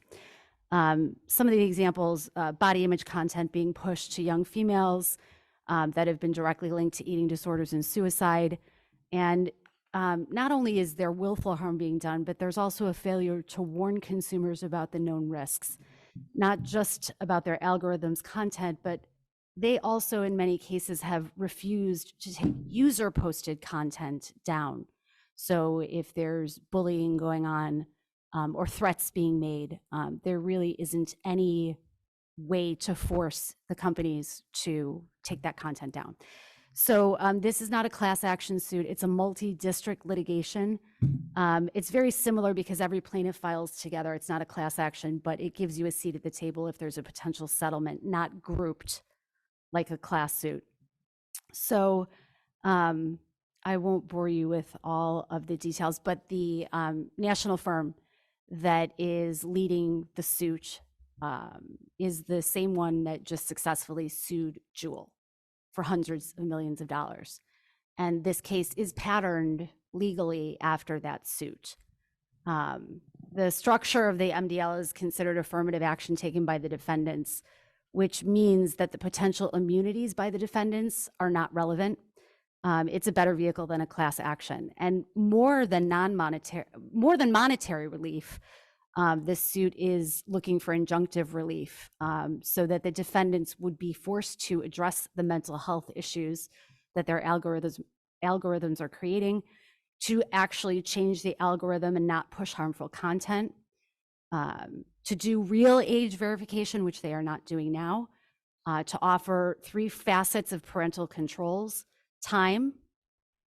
Currently, they know that youth users average 7 hours a day. So the parental controls would include time control, who their users could talk to, so not adults, and content control over what they can see. And then finally, it would force open lines of communication between school districts and local law enforcement, so that if there was harmful content that was user posted or threats that are user posted, the social media companies would have to work with us and local law enforcement to identify who the user is, where the origin is, and be forced to take it down. So, and then there is also the monetary relief, which would help us pay for the mental health supports and the staffing needs that we have to address it. So the suit is not looking to shut down social media. The suit does not require us to pay anything in legal fees. We would only pay a percentage to the law firm if we were to get monetary compensation. It is an investment in time. There will be a agreed upon survey of information that we would submit. So both the superintendent and the business office and some of our admin team would have to be willing to make the investment to provide information. But in order to participate in this suit, we would need to authorize the resolution to participate and agree to the attorney fee document, which says that we would not owe any legal fees unless there is a judgment in our favor. So there are already 350 school districts in the United States that have signed on to this case just in a month. In the Jewel litigation, they had over 1,000 districts, but that was over the course of a couple of years that they accumulated school districts signing on. So having 350 that have already signed on in the first month is significant. It's going to be a much larger number of plaintiffs expected in this case. So what questions do you have about potentially participating in this litigation? Board Member Don Carmichael. How did you hear about this? The law firm Robbins, Franzik, thank you. Franzik sent out an email. They did a webinar. A webinar. They did. So you watched the I participated in the webinar. Okay. And then I wanted to participate in the webinar, but I was not able. So I have the slides good. that they shared, which I would be Okay. happy to send you and anyone else who is interested in taking a look at them. And the national law firms out of San Diego, France, not to be confused with Franzik. And Franzik is a local co-counsel. We don't work with Franzik because we work with a couple other law firms, but they are highly recommended educational attorneys, and I know many of them on the firm because they present quite a bit. I talked to John Fester, our attorney, quickly, and with that, he didn't want to dive into all the paperwork, otherwise we're spending money, but he said it's very similar to what he saw as the Jewel, and so if that's something that we wanted him to invest more time into reading through it, but again, Franzik has invested their time. And I know there are other local school districts on the North Shore that are signing up for Right. this. I was able to speak with the North Suburban superintendents last week, and a few of them, I should say, had signed on to the Jewel lawsuit and are now receiving compensation. They didn't share how much, but they thought that the process that this firm delivered in terms of not being duly time-consuming or something like that, that they were anticipating joining this second lawsuit, as they are seeing some of the same challenges we are with providing mental health supports for students directly and indirectly from social media. And it seems to me that somebody has to hold social media companies accountable for the willful harm that they're doing. This isn't a coincidental downside that nobody could have anticipated. They really do know about the harm that they're doing. And unless somebody holds them accountable, it's not going to change. So wanted to sort of take the temperature of the board to see, is this something we want to pursue? When you did the webinar, was there any indication that there's a downside as far as a counterclaim against the plaintiffs? There is no downside about a counterclaim. There was a question that was asked about retaliation. So for example, our communications department does use social media to communicate with our stakeholders. And there are platforms that are very capable of deprioritizing our posts, because in many cases we don't pay for them. So they can do with our posts whatever they want. Because there is a dedicated judge, if there is any smell of retaliation, the plaintiffs can ask for an injunction, which they expect would not be hard to get against the companies. So that was the only potential downside that was identified. Board Member Kara Benjamin. I would strongly support. Superintendent Denise Herman. When Lisa described it, it just aligned so well with the data we received last spring from our goal selection, where the number one goal identified by both our staff and our parents and community was mental health and wellness. Yeah. It scored the top in both. And so I felt not only is this like a national citizen right, but it definitely aligns with the values and priorities of our constituents. I think the other thing that I spent some time marinating on and discussing with Dr. Herman was, is this political? Because I have a strong commitment to keep us out of those conversations. We've done an outstanding job as a board of not letting that creep in to our discussions and our decisions. And I don't think that this is, but if there's anyone that sees it differently, I'm open to that. I think mental health is becoming less and less a politically polarizing topic. I think, we're at a place now where we weren't maybe 10 years ago, and the implications of social media and the damage it causes is so far reaching in our society that, to me, this would be like, us hearing about the effects of smoking, and saying, is this political? It's kind of, at this point, accepted fact very widely. So I totally hear the concern. I just genuinely don't feel that way at all. Sophia, did you have a question or a comment? Yeah, I just wanted to mention that first off, I'm really glad that this is becoming an emerging conversation, because even like every day talking to my peers, mental health is something that I see as a problem. I mean, for example, I have like an increasing amount of friends who are being diagnosed with depression, anxiety, ADHD.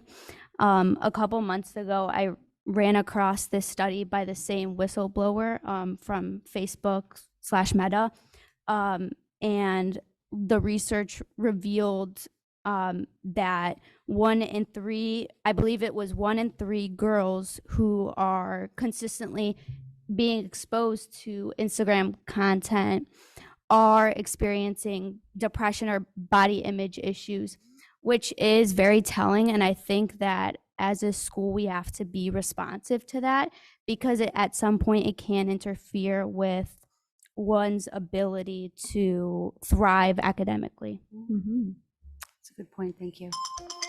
So it sounds like we have, we don't have any major concerns or obstacles in terms of participating.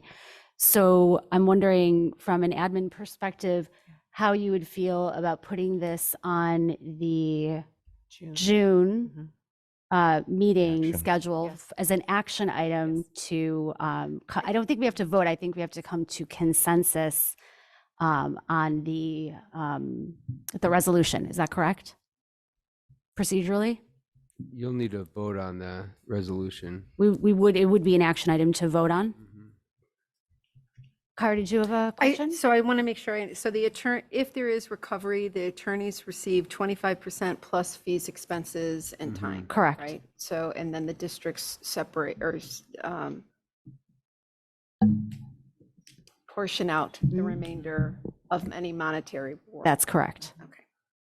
But the main gist is to try to change industry standards. Yes.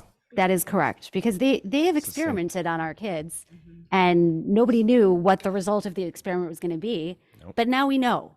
We know. So unless somebody puts a stop to it, it will not stop. And I feel like we have a responsibility to hold these social media companies accountable. So thank you. Anything else on this before we move on? Thanks for uncovering it. That's huge. I'd like to keep item B, board comments and events, somewhat brief unless there's something we need to discuss. It is getting rather late. We do not have a CEDAL or an ISB report. I'm not aware of any other reports that we need to discuss. Future agenda items that are not listed on the public content section. Board President Lisa Hassel. So I have one that I would like to add. We talked about possibly identifying a platform for a project map of all of the projects that are going on in the district so that everybody has easy access to see what's on the plate and who's participating, what the milestones are, what the timelines are.